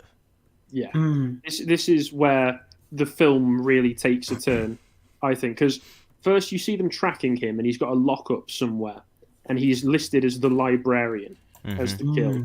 And they go into his lockup to try and just see what's going on with him. Because they're probably wondering, why are we killing these guys? It's not their job to know, but you'd still have some curiosity. They find his lockup, they find a stash of pornography with some particular DVDs on a television screen. You never see what they see, but it's implied to be something bad. Very bad. And Jay in particular is very upset by this. The only thing that you're given is just like their reaction. It's very much like Hard Candy, if anyone has seen that. But it goes. I've not watched that. I say a very good movie. But they have the similar thing of it's involving this like material you just cannot see. You can't show it. You can't fake it up. So they have to just have actors react to it to let you know what's going on. This one does let you have like a half second of the baby crying and Michael Smiley just immediately noping out. And I think it's very interesting that Jay then says he has to see for himself. The screams are enough to really paint something in your mind. Yeah, you can... this is going into a really dark territory, folks. You made it through 8mm with us. This is going to be tougher. We get a scene later which gives you a lot of detail about what is in that tape. You can miss it, but I've got screen caps, so I will fill in some of those nightmare details for you. Oh, I might have missed this as well. AI Farius has pointed out there's an identical scene in the lockup in True Detective. Yes, there is. And Johnny Recap asks, how can you know for sure that Gal isn't involved? I would say because Gal, for one, suggests initially that they sack off the kills, and also because one of the cultists only waits, the cultist they murder with the hammer only drops his demeanor when Gal's out of the room. Oh, that's right, yeah, because it's the librarian one, isn't it? Because he turns around as soon as he walks out, he's like... yeah, well, like when it's all said and done, it was a pleasure to meet you, before he then starts like caving him in. I was torn for a second on it, because it has been years between viewings, but I wasn't sure if that cultist, the librarian, had got confused between Gale and Jay. Oh, as in he thought he was talking to the one who was in the know. And that threw me off for a while. I mean, maybe that's okay. That's an interesting reading. But he does say, "I'm grateful to have got to meet you." So if he thought that he was talking to the one who wasn't the center of the ritual, I don't know why he would be grateful to just meet another cultist. Yeah, true. He seems particularly thankful to have met Jay in particular. Unless it's the first time meeting, and do you know what I mean? Yeah. Like, unless it's just that first time, like the older. Oh yeah, nice to meet you. Kind of. This is the ambiguity that Wheatley enables. He takes out the exposition so we can be confused on this. I mean, he seems to me to assume that Jay has a lot more knowledge than he does, which is kind of fascinating to me. But this is kind of delicious mystery that's in the film. It doesn't wreck your viewing. I'll note Dr. Mabuse here is ahead of me. There are massive parallels to a Serbian film, quite weird parallels, not just in the plot of someone is employed to do a job which is leading them down a dark and disturbing path that they're terrified to go down, but obviously if you've made that comment, you know exactly what bizarrely specific detail is in the end of both films released within a year of each other. But we will get to it. Do not worry, Dr. Mabuse. See, I've heard of a Serbian film, but after I saw a minor plot synopsis of it, I avoided it because it sounded pretty harsh. Yeah, not gonna lie, it is. I think the stuff that people tell you about is the less effective stuff. It's far better when it's being creepy, but I think it's the shocks in it that people point at. But yeah, it's not an easy watch. Not gonna lie. So we're talking about the librarian and the sort of, they look at the material, they look deeply into it.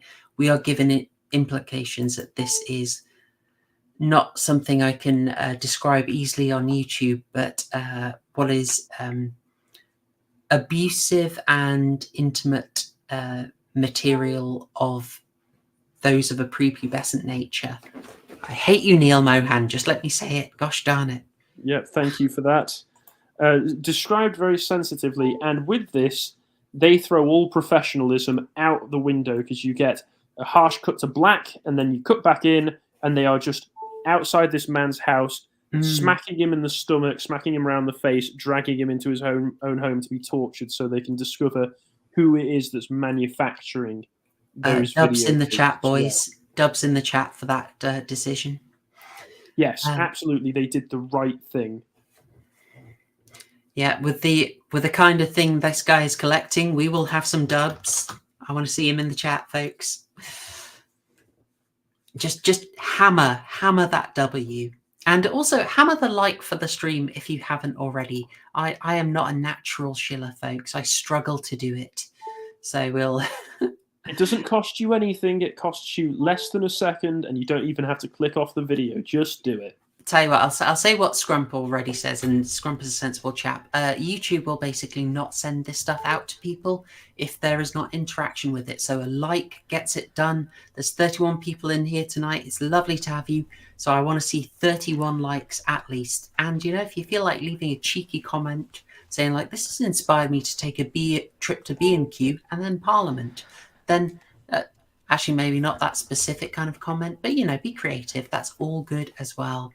Thank you so much. Here's a little fact. If you're watching this on the replay and you're not subscribed to this channel, when I say the word subscribe, because I'm saying subscribe now, have a look at the subscribe button and you'll find that the subscribe button is actually flashing. It actually does that. If you're watching it on desktop. Hang on. Really? Yep, really. My son showed me the other day. Chat, can you confirm? When I say subscribe, do you see anything interesting happening? It might not happen on live right now, but he showed me a plain rock video, which is a guy who like smashes stuff. He's like smashes expensive electronics and makes money of that. And yeah, when he said subscribe, it lit up, and I was like, oh my god, that's so cool. So yeah, subscribe. Nice. Let us know if that worked in the recap, Joe. Yeah, this one goes pretty damn violent. Not going to lie. But Thundercats, yeah, who doesn't like Cheetara? Anyway, that animation is responsible for some very deviant. Anyway, moving on. So that aside, I mean, before we get back into it, I just wanted to point out some really interesting details to me. We're going to John D post for a little bit, because I think in the background here of this nonce's flat. Can you see the clowns there? Just about. Yes. Very blurry, but yep. Yeah, they're kind of blurry. So, I mean, it's interesting enough that you've got a nonce has clown imagery. But, he's a John Wayne Gacy fan, isn't he? Yeah. What I think it is, I think that is intarsia art. So that is an inlaid and varnished wood art style that is particular to Sorrento in Italy. Very interesting regional art style. It's rather gorgeous. My chess set is intarsia. And I just thought, that's a bit lovely. I recognise that pattern. Anyway, enough John D posting. He'd notice. Yeah, he would, wouldn't he? He would. We'll get John D on stream one day. We will. Okay. Do I have more on that? This was a tough one to get an image on because this gets extremely bloody. When they finally off him, I wasn't quite sure how they did it. Yeah, I would assume they had some kind of very well done mannequin with a head that was packed full of meat and other such things for the effect. You also get the horrible close ups of his hand being hammered and his knees, and his hand is coming apart. Oh, loved it. It's visceral. It's visceral, and it is very effective. Did this bring you back in a bit, TCG, when this bit was happening? Yeah, definitely. This for me was one of the highlights. I absolutely loved the practical effects of this one. It was so clever what they did though with the hammer to the head bit, like the way he sort of lays himself down, but it's like face away from the camera, so you don't really realise that it is a like Harry said, that it is a mannequin.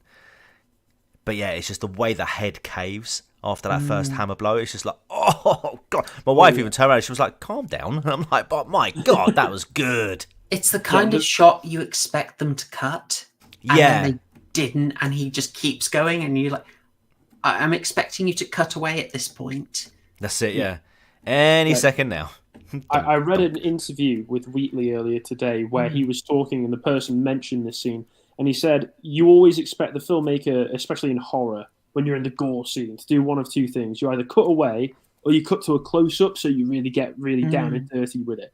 But he just chose to stick with the shot because it does make it more visceral and real to see it from the kind of more normal, wider, close shot that they go for. It's a very undramatic angle. Yeah, you just sit there and you think, "Oh my god, did they actually kill that man? Is that actor dead now?" Yeah, I mean, I could not tell it was a mannequin. I thought I saw some movement, so I don't know if they rigged it so they would get some additional movement that was a bit more natural. But just amazing stuff. And the way he's thanking him and screaming at the same time is so disturbing. Like absolute nightmare fuel. It ups the creep factor significantly to what the rest of the film had been up to this point.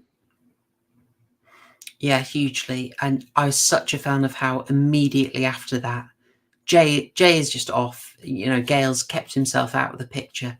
And then Jay has lost it and he says, "Immediately we're going to the address that he tortures out of this guy." Yeah, that's right, yeah. I agree with that decision completely. Yeah, no messing. And it's notable, like, Jay's got a son.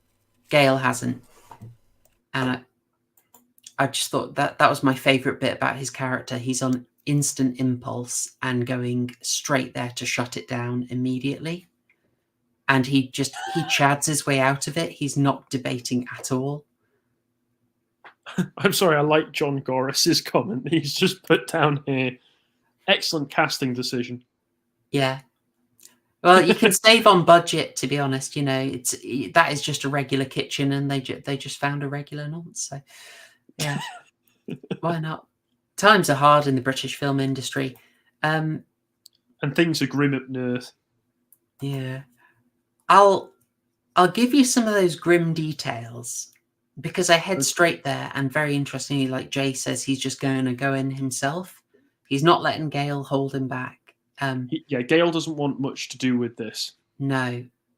Gale's meant to go in after 20 minutes, and he doesn't. And you get a hint of the sort of when they turn up at this place. There are these shipping containers everywhere, and they form a maze-like structure, which is indicating the kind of labyrinthine descent they're going into. Like literally, they've kind of lost their way, lost their purpose. And you've got the kettle boiling over that he finds. We get some horrible details here that you can easily miss. And you get them, when you find what Jay has done to the people here. But you also get it when you follow Gale. So I'll get one image up. Bearing in mind, we've seen them in a lockup. Watching a video where you hear a kid screaming and see something so disturbing that Jay instantly loses it. Gale goes through one door in the facility and you see a whole load of rope to his left. He goes through this room, following the noise Jay is making. And, do I have that yet? Yes. The camera pans very swiftly by a mattress on the floor. Yeah. Right next to the rope. Yeah. I think whatever they watched in the lockup was filmed here. Yeah. And what Jay did to the person he found was incredibly justified. So, do you want to more W's? More W's in the chat, though. More dubs. Absolutely. Big dubs for Jay. Absolute unrestrained justice being meted out, and it's unflinching as well. What you said about Wheatley sort of bucking the assumptions about where the camera's going to go and how it's going to present it, very true. There was also a little comical moment in this scene as well, because he comes in and sees Jay smashing this guy's head repeatedly into a wall or a door or something, and then you hear Gal just turn around and go, "It's been 20 minutes," and Jay's like, "Oh Jesus Christ, really? Has it?" And there's the other moment where he goes, "What the hell are we going to do with these guys then?" And he just shoots him. Yeah, that's it. Yeah. Without missing a beat, he just pulls his gun out, shoots the guy in the face, and they leave. Yeah. Because the guy's not dead when he comes in. The guy his face is an absolute bloody pulp. But he's not dead. You can see him twitching. Yeah, it's irreversible. It's extremely nasty face destruction. And you get a good shot of it as well. Yeah, I mean, absolute kudos to the people who did the effects for this. It really is just astounding. Really, really amazing effects here. Very upsettingly believable, I'll say. I mean, any more on this TCG or? I don't know. If I've slept on worse mattresses, I guess. No worries. There's an interesting note that they debated earlier whether they're gonna shoot a dog or not. Oh, that's right. Yeah. And then there's one. Yeah. It comes back around. My only downside to Jay as a character was that he will shoot Doggo. Sorry. It was guard Doggo of nonce then though, so if you're gonna find a moral reason to shoot a dog, no, that's a good point. Yeah, a that's, dog. That's the one excusable. A dog that condones noncery. Okay, yeah. Right. Yeah, there you go. We'll reach common ground there. Yeah. I was ruffling my rock, Raggy. Also, it's at this point that they both decide we're going to sack this off. That's it. This has gone way too far, and plus, Gal took a load of money from the librarian's safe that he directed them to. So they've actually made up the second half of the money that they would have got at the completion of the job anyway. So they're like, right, we don't need to do this anymore. We don't need the money. I can fix my jacuzzi, and this has gone way too deep, way too quickly. So we're just going to get out of this. And then they find out, well, you're not allowed. You're not allowed to do that. I want to point out, at this bit, I think Wheatley has really messed with you. He's played our assumptions because we're a bit like, so what's going on with this cult stuff? That's weird. Why were they thanking him? And then you feel like, oh, they're paying him to take out a nonce ring. Good. I'm down with that. That's great. Yeah. This is all going well. It's a more conventional narrative that you can you how can I say, you climb on those tracks, you go down that track, and the film kind of lulls you into that until it reveals, like, no, it's not about that. It's so much weird. Bonus points to Lil Gamba for Into the Woof Chipper. Very nice. Very nice. That's so good. Oh, dear. Oh, no. I was trying to think of one based around Lassie, but I couldn't get there. Oh, dear.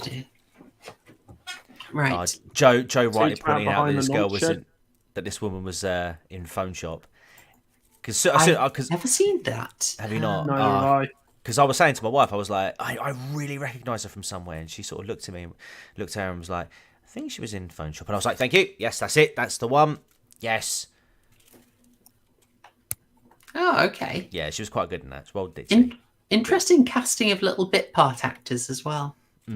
They got the leads from the next film, Sightseers. They got them in as little voiceover roles as well. Oh, cool. Interestingly.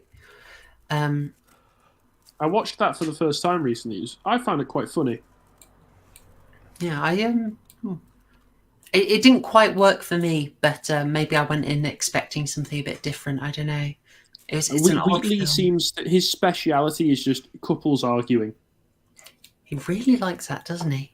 If you want to corner any market, that's the one that he's got. Yeah. But as you say, they've kind of gone in over their heads at this point, and they realise, they want to sack it off, but they are not allowed to.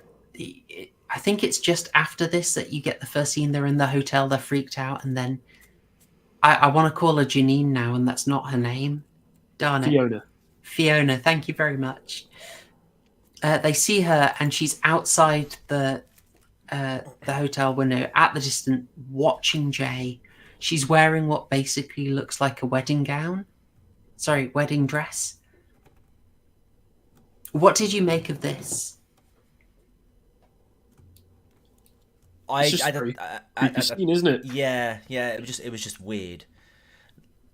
It was just on weird. a first watch, it comes completely out of left field, because, as you say, at this point you might be putting together that there's probably something weirder going on. There was something weird going on with Fiona, but they're taking down some kind of nonce ring, and that's what they were hired to do. But then she shows up out of nowhere, and you maybe the most you can rationalize this, if you want to fit it into the more conventional narrative reading, is that I think by this point she'd ran off from Gal because they'd spent the night together after the dinner date that they had.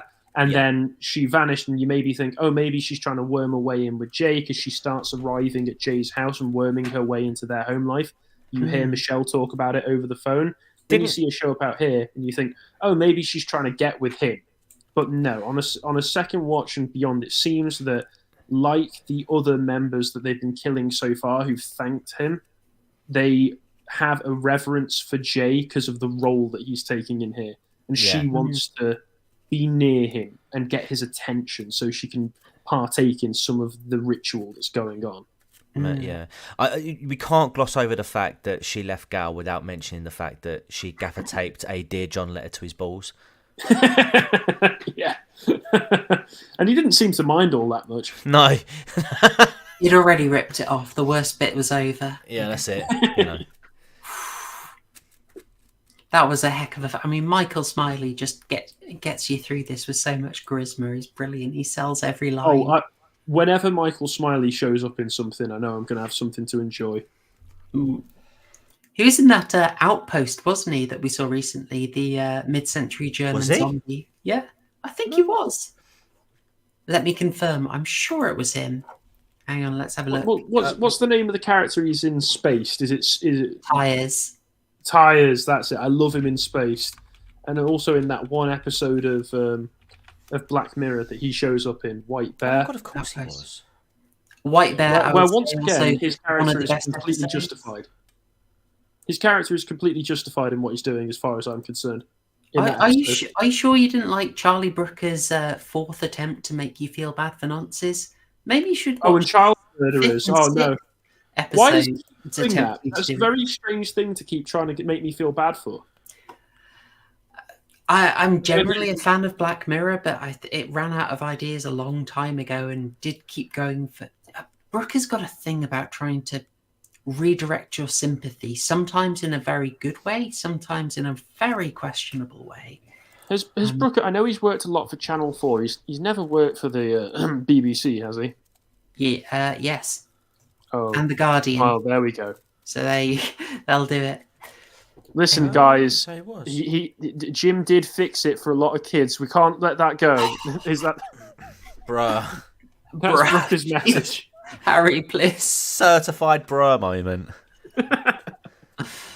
Oh dear. But yes, Horror Show. Michael Smiley was. He played McKay. There we go. I knew it. So this bit with Fiona, this makes me think of Hereditary so much. Massively. Obviously, being made 7 years before Hereditary, but I just think of that and this I wonder if weird eroticism of the fact that she's dressed like a bride. I wonder if the director of Hereditary has watched this, because there are a lot of parallels that you can draw. Yeah, could be.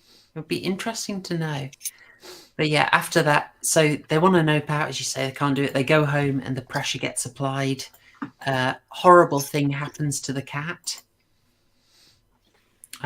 Quite memorably, I thought this was rather disturbing. Yeah, I like his realization afterwards as well that he actually loved the cat. And it took the cat being brutally murdered for him to realize. This has some thematic relevance, I think. Yes, it does. Is it that the group are asserting their dominance over Jay, perhaps? I think it's a bit more, we see such a fractured, vicious, basically toxic relationship that he's got with Shell. And wait, confirm. Why do I remember no one's name? Yeah, Shell. Thank you. Shell. I'm so terrible. Okay. They have this horrible toxic relationship. It's really unhealthy, but at the same time there is love there.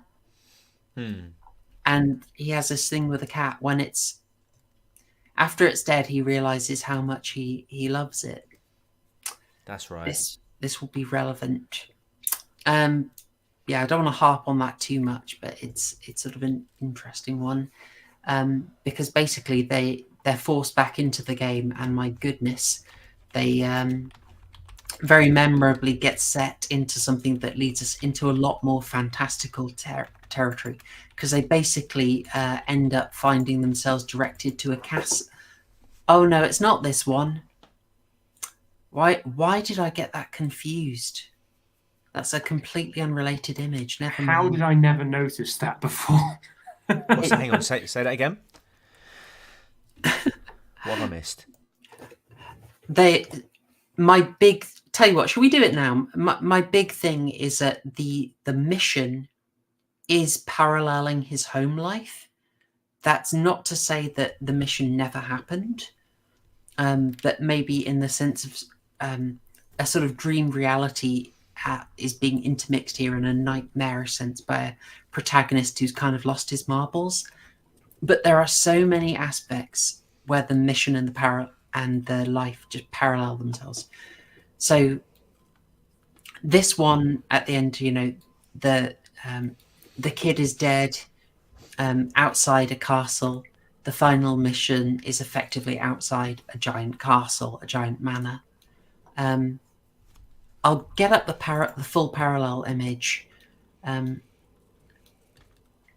A lot of the worry is about how their massive arguments are hurting their kid. Their kid's upset by them screaming.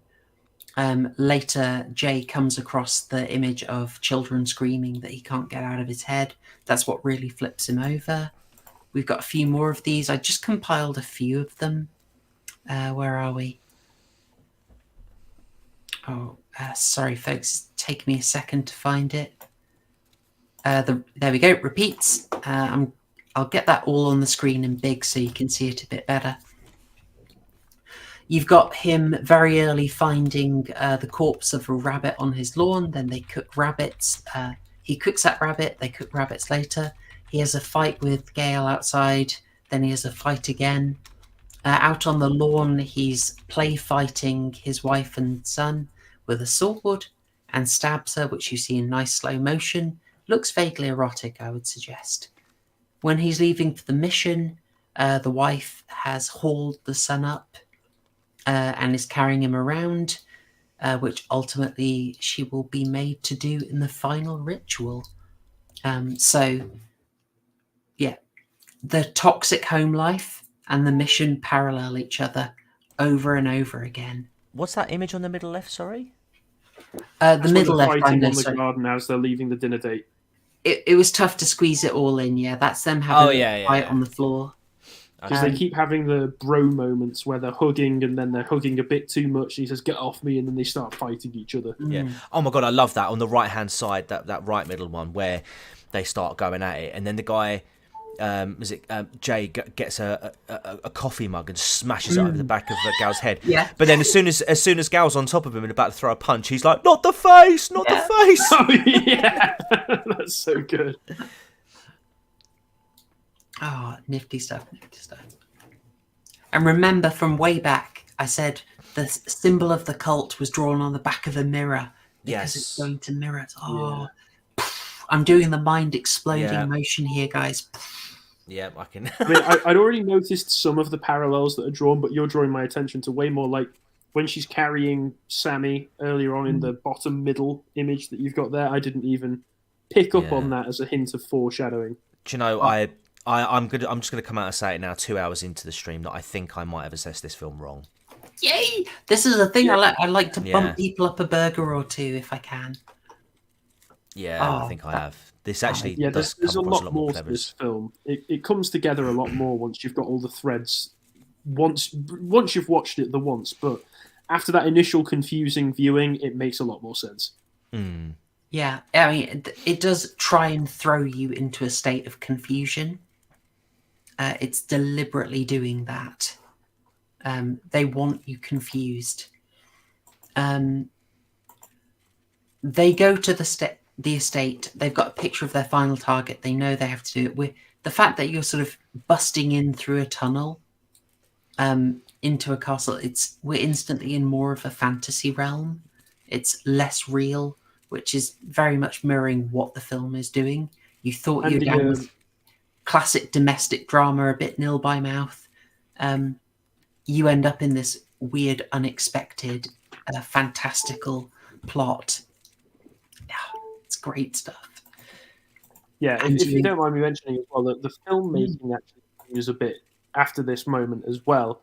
Instead of the really claustrophobic tight shots of everything starts to open up a lot more.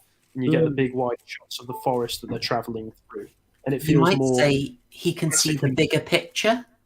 Yeah, perhaps. It certainly looks more cinematic than a lot of the earlier parts, because a lot of the earlier parts, my missus went, "Why is it shot like a student film?"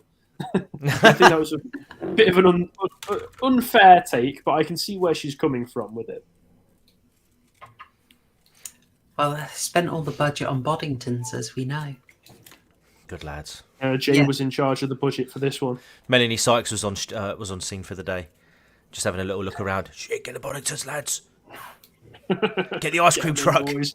I don't see her anymore. How come all I see is Claudia Winkleman? She left TV because she felt it was too exploitative, sexually exploitative. Like there was an article. It was around about the time she got the autism diagnosis. Yeah. She talks about a few almost like Harvey Weinstein-esque encounters, and it's just kind of put her off the whole television presenting stuff. Can't blame Sarah her. Cox, is she around? Yeah, she still does TV. I think she's mostly radio though, isn't she? I think she does like BBC Radio. I'm just thinking back to anyone who was on The Big Breakfast back in the day. Oh, right. I mean, we all know Chris Evans, Gabby Roslin. I'll throw this in chat. Do you still know the postcode? Can you recite it? Can you the address? Go on, challenge. No, I can't. Oh my God, no. Lockkeepers Cottages, Old Ford Lock. Come on, guys. You know this is seared into your brains. Harry, I apologise. This is confusing. No, it's gone. I'm just going to wait for chat to start putting the address out because I believe chat remembers it. Chat googling frantically. If I remember it after 20 years. I remember one year they gave away a replica of the Big Brother house. Like they had a Big Brother house built. Not Big Brother house, Big Breakfast house. Sorry, Big Breakfast house. Yeah. Yeah, and it was a competition to win the house. I remember that. That's a bloody big house that was because it was. It was massive. Yeah. And do you remember the the breakfast, like, because they always used to have a family of the week, didn't they? And there was one. Yeah, they used to have a family of the week, and they'd be on the show like in the mornings, like I think it was like 7:10 before Sonic the Hedgehog started. They would all be sitting around having breakfast, and I'll never forget it. One week they had a nude family, like a nudist family, like husband, wife, kids. Yeah. Oh dear. Exhibitionists. Yeah. So, it's exactly what you want to see at like 7:10 in the morning while you're getting ready for school. Terrible. Some 40-year-old arse crack bending over to pick up the milk. It's not exactly what you want to see. Oh gosh. There's a family friendly gone. Yeah. Oh dear. Oh yeah, sorry. That's okay. That's all right. We're 2 hours into it. The reviewers don't watch it this time. Fine. Neil Mohan tuned out a while back now. Yeah. All right. Harry, as we've just gone on a bit of a nostalgia rampage. Are we done reminiscing about the good old days? Well, what's the postcode? London E32NN. Right? Yes. Oh my God. Of course it is. Yes. It is. Yeah. All right, Harry. Do you want to cover what happens in this final scene and sort of do the final unraveling of the mystery for people? Oh, yeah. Well, we get the scene where they're setting up camp for the night. They get some rabbits. As you've pointed out, parallels the rabbit from earlier in the film that Jade eats in the garden. As they're waiting around, because they've been sent to kill an MP. I will leave my analysis of that particular point there. And they're waiting outside this gigantic castle-esque mountain, having a chat. They start to talk like blokes do. Oh, I'm really sorry about that earlier, mate. I don't know where it comes from. Oh, don't worry about it, mate. Don't worry. I love you. You're my best mate. And that's it. You know, that's how male friendships are, as depicted very realistically. And as they are waiting around in the dark, they begin to see flames in the distance. And there is a large line of people wearing these masks, holding these torches, in what appears to be a ritual. There is a woman with a crown of thorns over her eyes, and she is bleeding.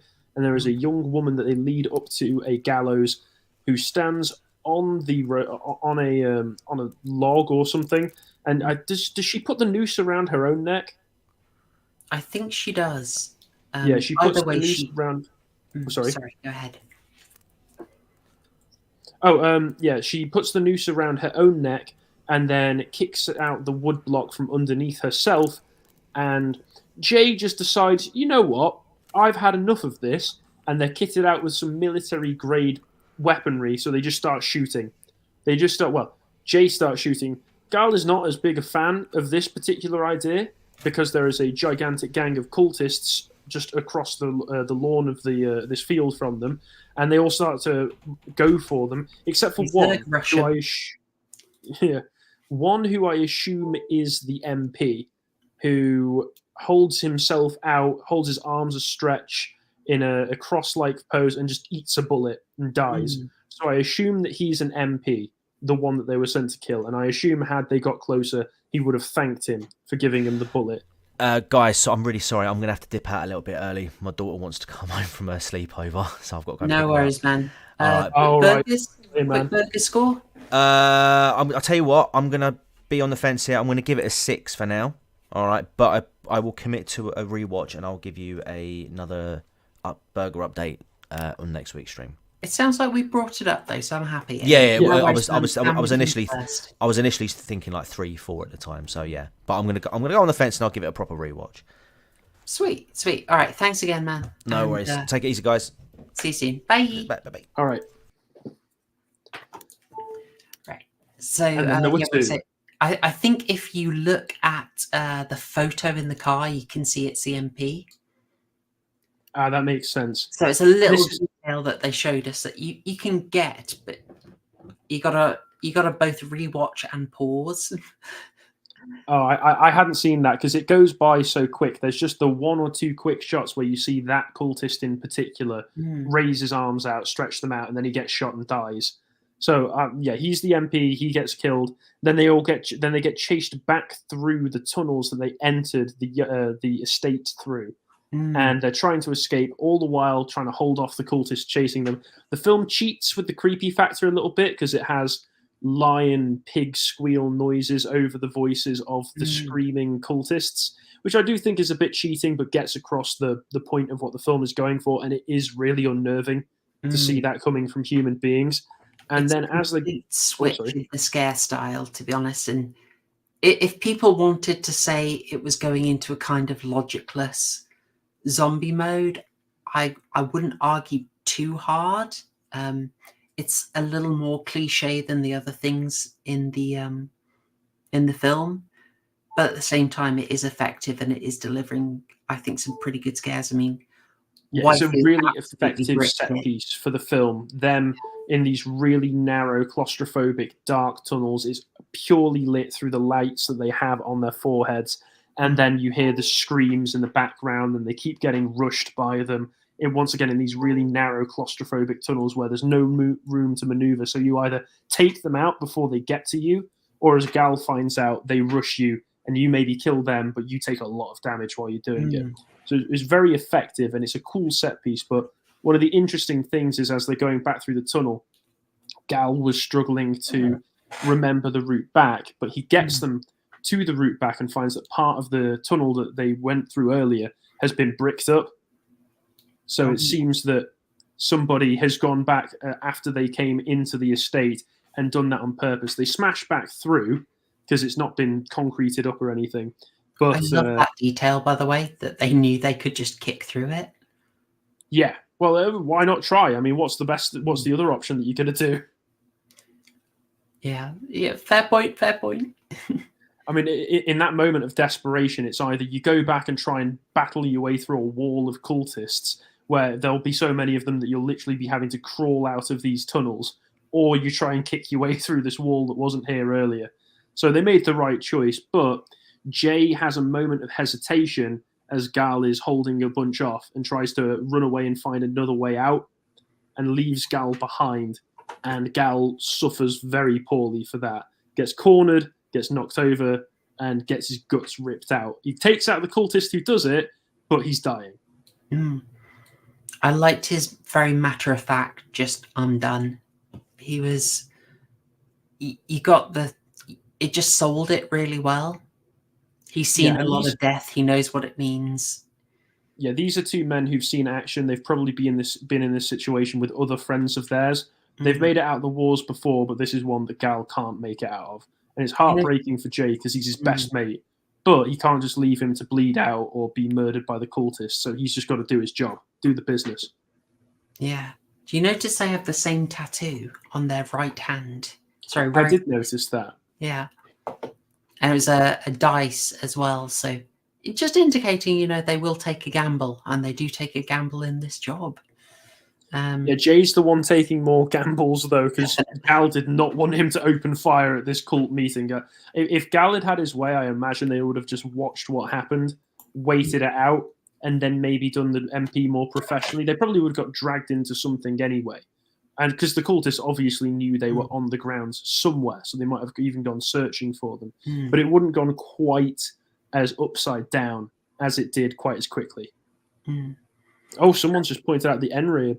Says Gal is gutted like the rabbit. Yeah, that's a good point, actually. Yeah. I'd not noticed that. Okay, There's so many little details in this film. As well, wasn't the cat sort of gutted? I don't remember. I thought the cat had been wrapped up in a rather disturbing way, but I don't remember. They did unwrap it, but I can't remember the damage done anyway. The NREAB with the good observance there. Thank you very much. Yeah, very nice. There was a bit I wasn't as sure about on this, which is I feel we do suffer from a bit of a pace drop after this, in that you've got a section where Jay goes back home to warn his family, and then there's a scene where the cultists follow them. I kind of wish that Jay had maybe tried to go back and complete the job and found they'd already brought his family.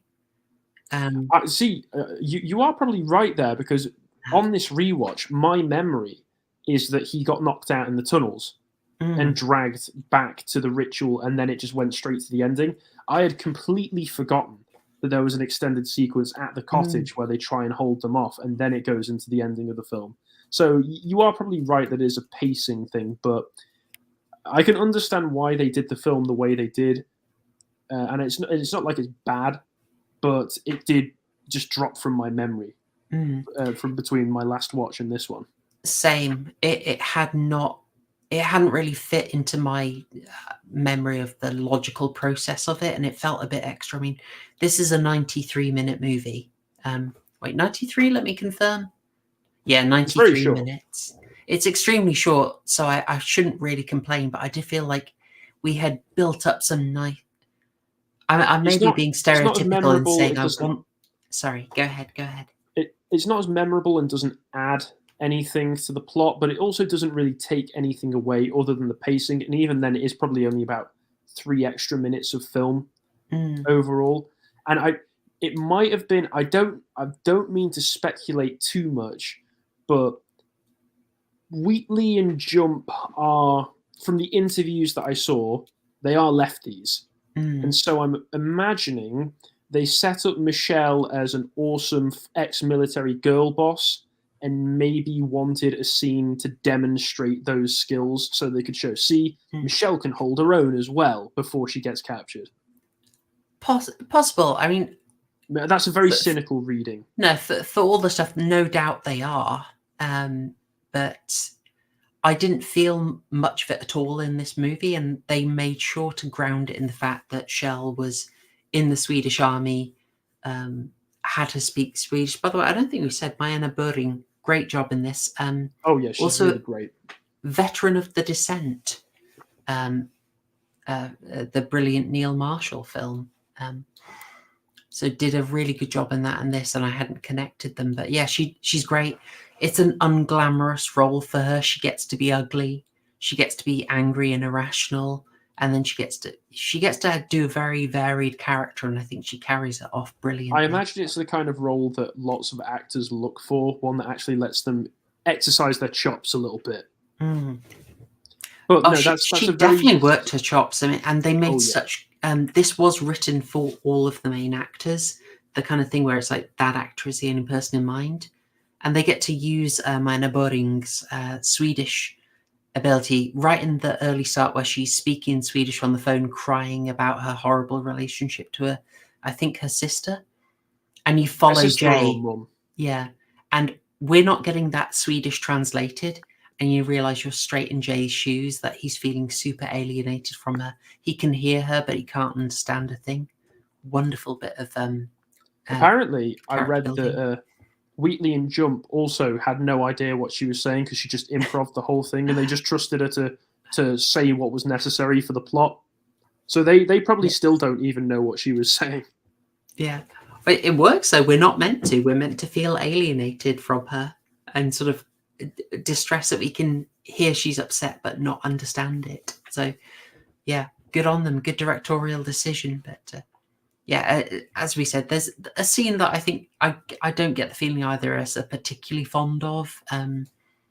It does have the effect that you could say you should think they're safe because they did the job, only to find they're not safe. But I would have liked the pace to have been kept up, really. What do you think of this one? Sorry, I've just flashed from the in-rehab. What do you think? I think that's an interesting reading, but he gets knocked out almost immediately as soon as the siege starts. So that would be a bit of a reach for the reading. Although I suppose you can take it that way. It's just because he doesn't really participate in the siege at all, unless you count the idea of the cult itself as being the grander representation of the force that he holds. And you don't even see her get got. It just cuts, and then you're waking up with Jay. I think it's one of the only times, other than earlier in the film, well, there's a few times where you cut away from Jay's POV, but I think it's probably the longest scene where you cut away from Jay's POV. Yeah. Yeah, it's that, and when Gail is going to investigate the studio are the biggest times you leave Jay's point of view. And it really does leave you in a feeling of anxiety whenever he's gone as well, because for as harsh a man he is, he does bring a certain grounded stability to what's going on because he's the character you're following it from. True. He ends up in this final ritual that he doesn't understand, but he's just being compelled to participate in. Alla, you get the title card calling it the Hunchback as well. Yeah, we haven't made as much about the title cards. I don't have a strong read on that. It feels a little tarot to me. Like maybe it's part of the ritual that there has to be a priest, there has to be a librarian, there has to be a hunchback, but those are quite specific. It's not like, the wise man, the virgin, the fool, like you have in Cabin in the Woods or anything. Yeah, I think you've probably provided a deeper analysis in that sentence than anything I could provide for it. I just take it as Tarantino-esque chapter cards for which part of the film that you're in. That's the most I can really make of it. We are very much, per the director, not meant to understand it fully. We are meant to worry. Like, they did the thing, if we believe them, and I've no reason not to, that they did sketch out a lot more of what's going on. And then they took it out so that there is an underlying logic. I think if they'd just been making it up as they go along, then all the threads and all the foreshadowing that we've been noticing throughout this wouldn't be there. And also the very fact that you can, on a rewatch, go, oh, okay, there's actually a relatively simple linear plot going on here, wouldn't be the case. If they were just making it up as they went along, if you watch it again, you just go, oh, this is nonsense. So it leads up to this fight. This is what they want them to do. Again, incredible parallels to, I mean, it's kind of a spoiler, but basically this is the end of a Serbian film as well. Incredibly specific, as in, like, this exact, sorry guys, spoilers, but this exact thing of the Hunchback scenario. And like these films, even the Hunchback. Yes, that's very strange. With it and released within a year of each other. So production might have been overlapping while they were doing it as well. Yeah, I think production will have been overlapping. I mean, it's borderline the same film. As I said, chap hired to do a job that he finds distasteful but needs the money. It leads him into increasingly disturbing territory as he's lost what he thinks he's meant to do, gets him hooked up with a very shady organization. He feels it's dragging him towards hurting children, and then ultimately he tries to kick back against them somewhat futilely, and then this Hunchback scenario starts. But yeah, it's so weirdly, so weird how well it fits. Must have been something in the air. Yeah, I mean, could be. Very much could be. I genuinely believe that's a possibility, that there's just, you're looking for inspiration, and if you're looking at the same world, you might see similar ways of interpreting that. Yeah, perhaps. But yes, going on with this, I think we may upset Super Nanny a small amount, but we are pretty much at the end here. What thoughts did you have on this scene to unpack it for people? Well, this scene is very intentionally confusing. As you're supposed to feel disorientated. All of the camera shots are swooping and very shaky and very quick cuts. As you see that Jay's got this mask on that they've forced onto him, they've stripped him bare of his shirt, and he's thrown against this hunchback. And you do have an idea in you the whole time that, oh no, is this who I think it is that he's fighting? But somebody, I think it might have been Johnny Recap, pointed out that I think he might have swayed me. If it was you, Johnny Recap, thank you. If it was somebody else, I'm sorry, I forget exactly who it was. The biggest argument for Michelle being involved in the ritual might be the fact that she should know what's going on. She should know that that's Jay, and that she could just put up her hands and say, "No, it's me. Don't fight me." But she doesn't. You see her swinging the knife. She is partaking in this, and it's very strange that she doesn't put up any resistance other than just swinging the knife in a very futile way at Jay. And Jay obviously doesn't really know what's going on. He thinks it's a life or death situation, so he stabs and stabs and stabs, and then pull away. You see all of the cultists around him in a circle clapping. A load of them take off their masks, and you see the man who initially gave them the contract, who signed it in blood. You see one of the other cult members who's drawn particular attention to, who I assume must be one of the lead members. You also see Fiona there, and then you see him pull the blanket up. Yeah, he crowns him with the straw or corn crown, and he pulls up the blankets that were covering the hunchback, and it's Michelle and it's Sammy, the child. They're both dead. Before she dies, Michelle laughs, which is very, very ambiguous as to whether she was in on it or not. Although I am starting to come around to that now, once again, thinking about why she wouldn't have said anything while they were in the fight and said, "It's me, don't do anything." So it's very, very unusual. This is a cult that has shown, not just in the way they thank him when they're killed, but in the fact that we saw in a ritual where we don't know this. No, they would have known he's watching, but they deliberately have a woman hang herself. They are very keen on just being sacrificed. So yeah, they're more than happy to die. Yes. So the big question is, I mean, AI Farius has asked it here. So what is the purpose of the ritual? Wagwan, as they say in London. Well, I apologize. I will never say that again. It seems that because they're aware of Kiev, seemingly something that he did in Kiev relates to the activities that they take part in, which is why I assume that he, perhaps as part of a civilian massacre, perhaps as a one-off, accidentally killed a child. And and after doing research into him, they decided that he was the right person to be the center of this ritual. Given they're crowning him at the end, I assume that they either believe that by going through this ritual, they are in a very similar way to Hereditary, are making him the proper vessel for whatever god or gods it is that they worship, which is why they crown him and give him a round of applause, and why everybody is so grateful and reverent to have met him, because they're meeting the vessel of this spirit that they worship. And it's why I also think that, yeah, he's really impulsive with his money, but we see that there are politicians involved in this. I can assume there's also bankers, like we know there's librarians and priests, people all the way up and down. I don't think, because they're both very confused as to how the money just vanished at the beginning of the film. Whether or not he's irresponsible with money, I wouldn't be surprised if they had helped it along a little bit by just maybe subtly taking money out of his account without him realizing, just to push him into a situation where he had to take this job. And Michelle as well, if she's in on it, might have even had something to do with that.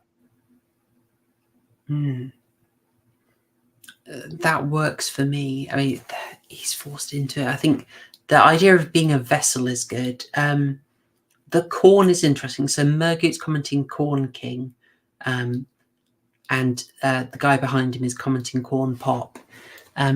I think that there's some of the indication is there. The fact that it's a corn crown is this is a temporary thing. This is old traditions of the harvest. You're raised, but you're raised temporarily. You're going to be sacrificed again. Very Wicker Man style. I noticed that we see a girl in this scene who has a crown of thorns over her eyes. Yes. Which I thought was kind of rich symbolism there. the crown on Jesus is, of course, a mockery. It's the idea of, oh, you say you're the king, well, here's your crown. It's a crown of thorns that makes you bleed. So for her to wear a crown of thorns over her eyes indicates to me that it's a mockery of the understanding. It's a mockery of, you've got this really important role, but you just don't understand it, which fits Jay perfectly. He has got this pivotal role and he just hasn't understood what it is. He's been blinded by it. Yes. Would you like to go into... I think we've got the linear plot down.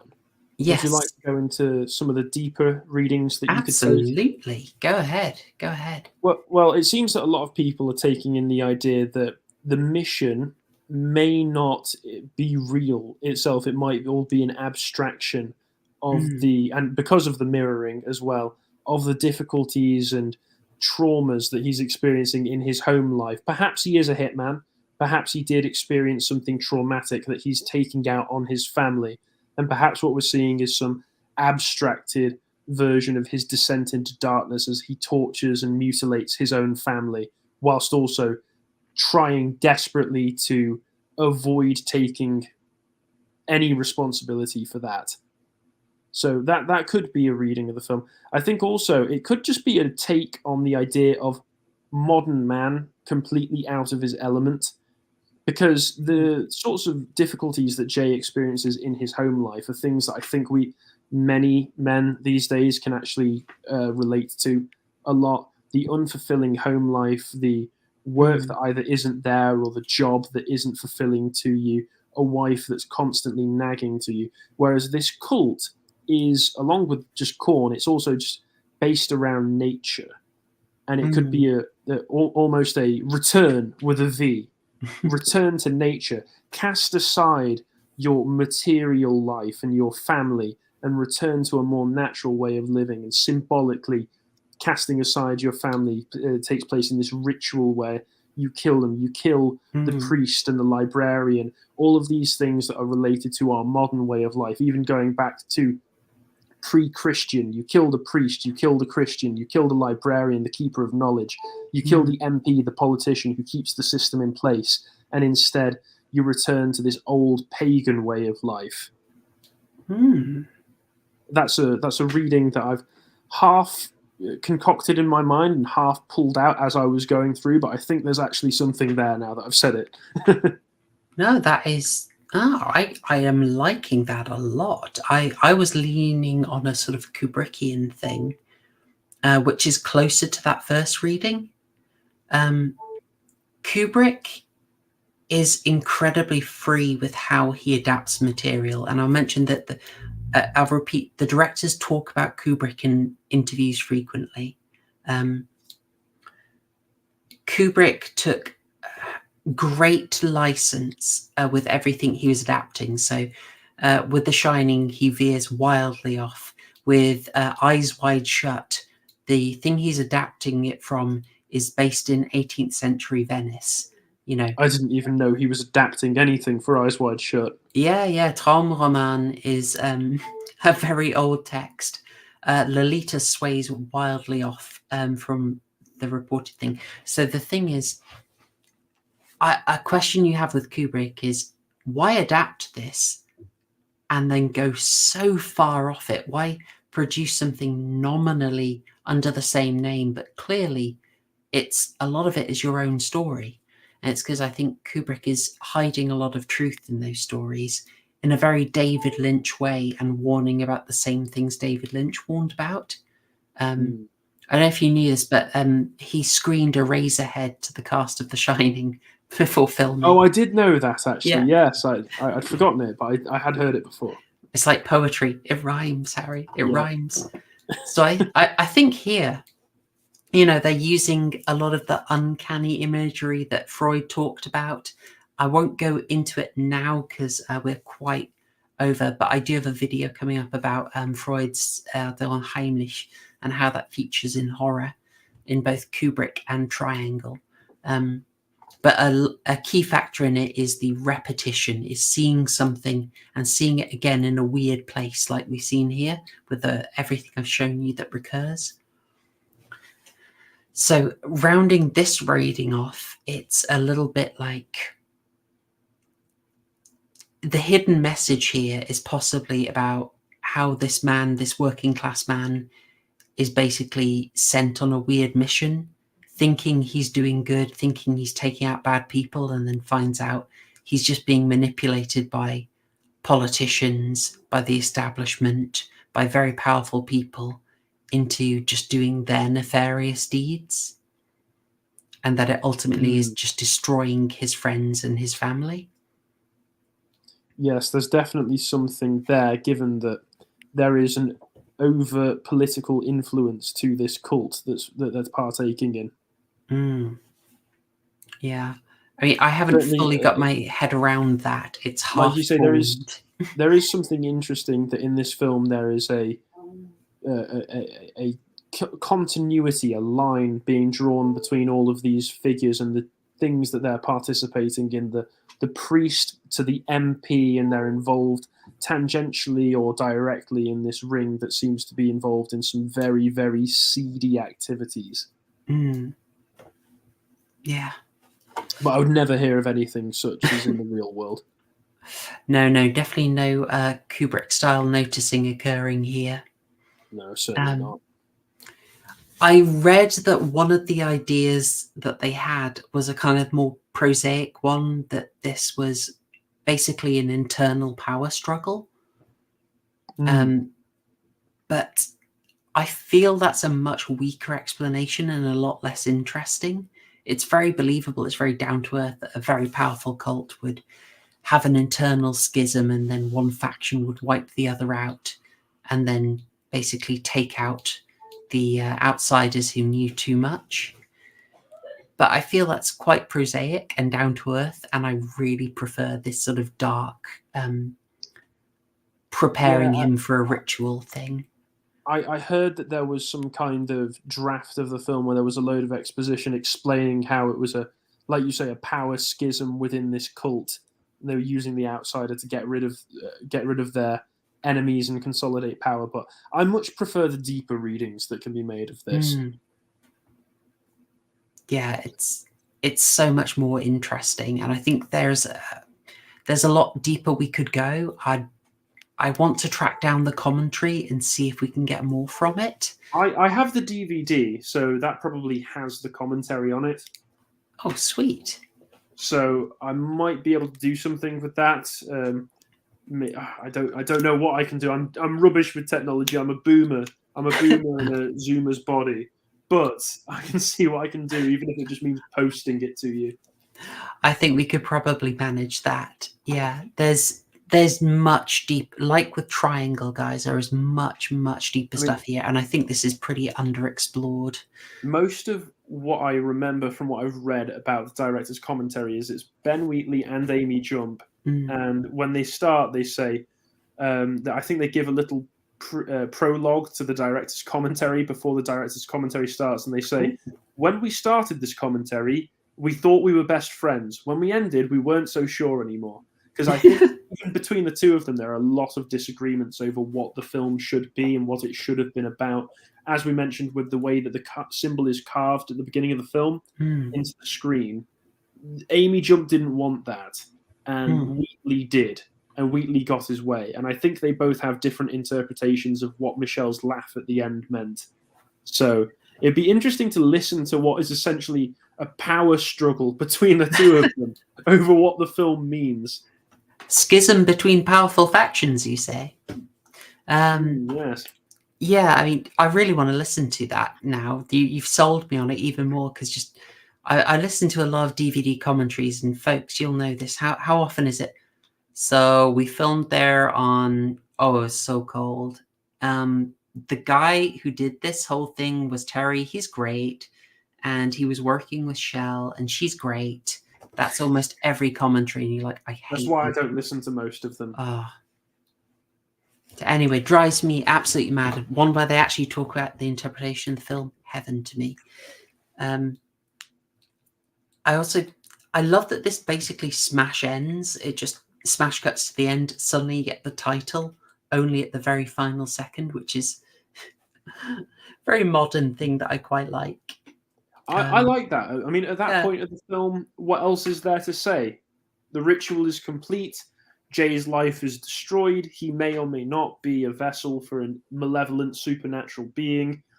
We don't know, because we don't even know if anything this cult believes in is actually real or not, the way we do in Hereditary, where the cult is actually worshipping a demon that turns out to be real and have a physical manifestation. These could just be crazy people who forced him to do all of this for the sake of their own wicked delusions, but we'll never know. Yeah. It comes across almost like a mockery, basically. Like, and at the end of all that was Kill List. Yep, like, there you go. Was it? I can understand why is it called Kill List. Was so annoyed, because I can imagine him really confused as to what just happened, and then bam, the film is over. Sat there going, what on earth was that? Yeah. Johnny has said the end score is brilliant too. Yeah, the end score is basically just people whispering in a really creepy way. And honestly, I was talking to my fiance as the credits were rolling after the film was done, asking her, what did you think of that? What did you think this meant? What did you think this meant? And we had to turn it off because it was too creepy. It was too creepy to have whispering like that in the background. Yeah. I missed that completely. Fail on my behalf. Well done. But speaking of creepy whisperings, when you said that, you did just remind me. I got the screen cap saved for this incredibly blatant tribute to The Shining. I don't know if you noticed that. Oh, yeah. I wondered why this scene was in here, but you're right. It is just taken straight from The Shining. Yeah, the kid's got the same darn haircut, and he comes up. This is about the only time he speaks, and he basically delivers his line like, wake up, in the same way that Danny says red rum. You even hear it between the cut between the scenes as well. It's very creepy.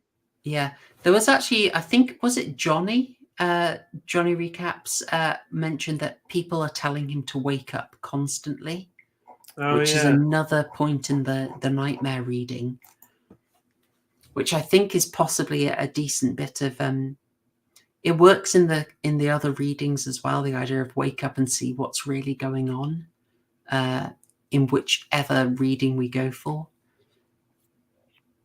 But it feeds into the idea that Jay just does not know what is happening to him, and he's walking into the trap. I mean, yeah, there certainly are times in your life, and I would imagine going through what he's going through in his home life, there are times in anybody's life where you just feel like you're just walking through scenario after scenario where you don't know what's going on. You have no control whatsoever, and you do feel like you're just in a nightmare and you just want to wake up. Yeah. Such a good film. There's so many layers to it. Yeah, I really like it. It's one that improved like a fine wine. As it gets older, I enjoy it more, and with every rewatch, there's something else to appreciate with it. So I'm hoping the TCG eventually goes back and gives it another watch, and it improves for him. Niche taste, but I would like to think we could get him to a 7. I think if we managed to get the theory together into a sort of our sort of version of the twin perfect take on Mulholland Drive, if we could get it really nailed down. We need to wrangle it. We need to get down to the details of going on Google Maps and finding the street names of all the places they were in. Because Twin Perfect did that for Mulholland Drive, and you know what? God bless him for going through all that effort, because I really do appreciate some of his really esoteric takes on that film and Twin Peaks. Blew my mind, like levels of detail. I used to despise his Twin Peaks videos, but now I'm looking back and realizing that there is some genuine genius analysis going on in those. Oh heck yeah, up there with Rob Agar basically. But with that said, I think that is kind of everything from me on this. There's more work to be done. I think the full coherent vision is something that'll be worth working on. But for now, I think I'd probably move on to closing thoughts and scores. Yep. All right, sweet. So Harry, would you like to go first? And by the way, chat, also get your scores in. want to see your closing scores for this wonderful film. And Yeah, so Harry, I go ahead. The film is abstract, mysterious, confusing, all the great adjectives that you can throw out for a psychological horror film. And honestly, it's just a really rewarding film that you can go back and discover the different layers every single time on a different rewatch, where you'll always be discovering something new. The performances are brilliant, very natural. The filmmaking is incredibly effective at doing what it's trying to do. The story, once you get a handle on it, is quite compelling. So I would give this one, it's out of 12, right? That's right, yes. I'd give it a solid 9.5 or even a 10 if I'm feeling very generous. And people were saying ketchup. There's definitely some pretty thick ketchup at points in this. So, yeah. I think very fair. Yes, definitely no cheese, lots of ketchup, and from the finale, quite a lot of pickle, if I recall. Oh yeah, unexpected, but very, very much present. One or two slices of ham as well, if you're looking close enough. Oh, definitely. Yeah, very fair. I think this isn't going to be a mass appeal film. Not everyone's going to like it. The focus is unusual. The pacing can be a little punishing at times. But if you are into something like Session 9 or Hereditary or Midsummer or David Lynch, if you saw a movie like The Wicker Man and that was your jam, or if you saw The Apostle, which was a attempt to do a more modern Wicker Man, and you thought that spelled it out too much, this is the film for you. There's so much I love in it. It's got that vibe of Angel Heart, of 8mm, in going into extremely dark, disturbing territory and risking losing the audience to do something distinctive. And I absolutely love it. It won't work for everyone, but it massively paid off for me.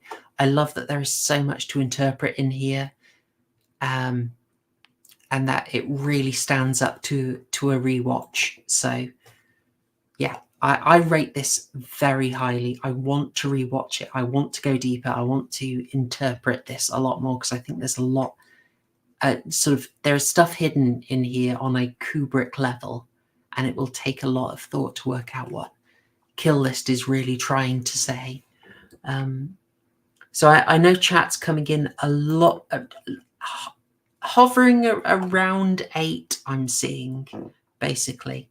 That's fine. This is pretty distinctive. AI Farius went to a 10.8. A 10.8, I think, is really good. This is. I've pulled 1 or 2 flaws out. I think I can. Even with those flaws, I think this is about a 10.5. Oh wow!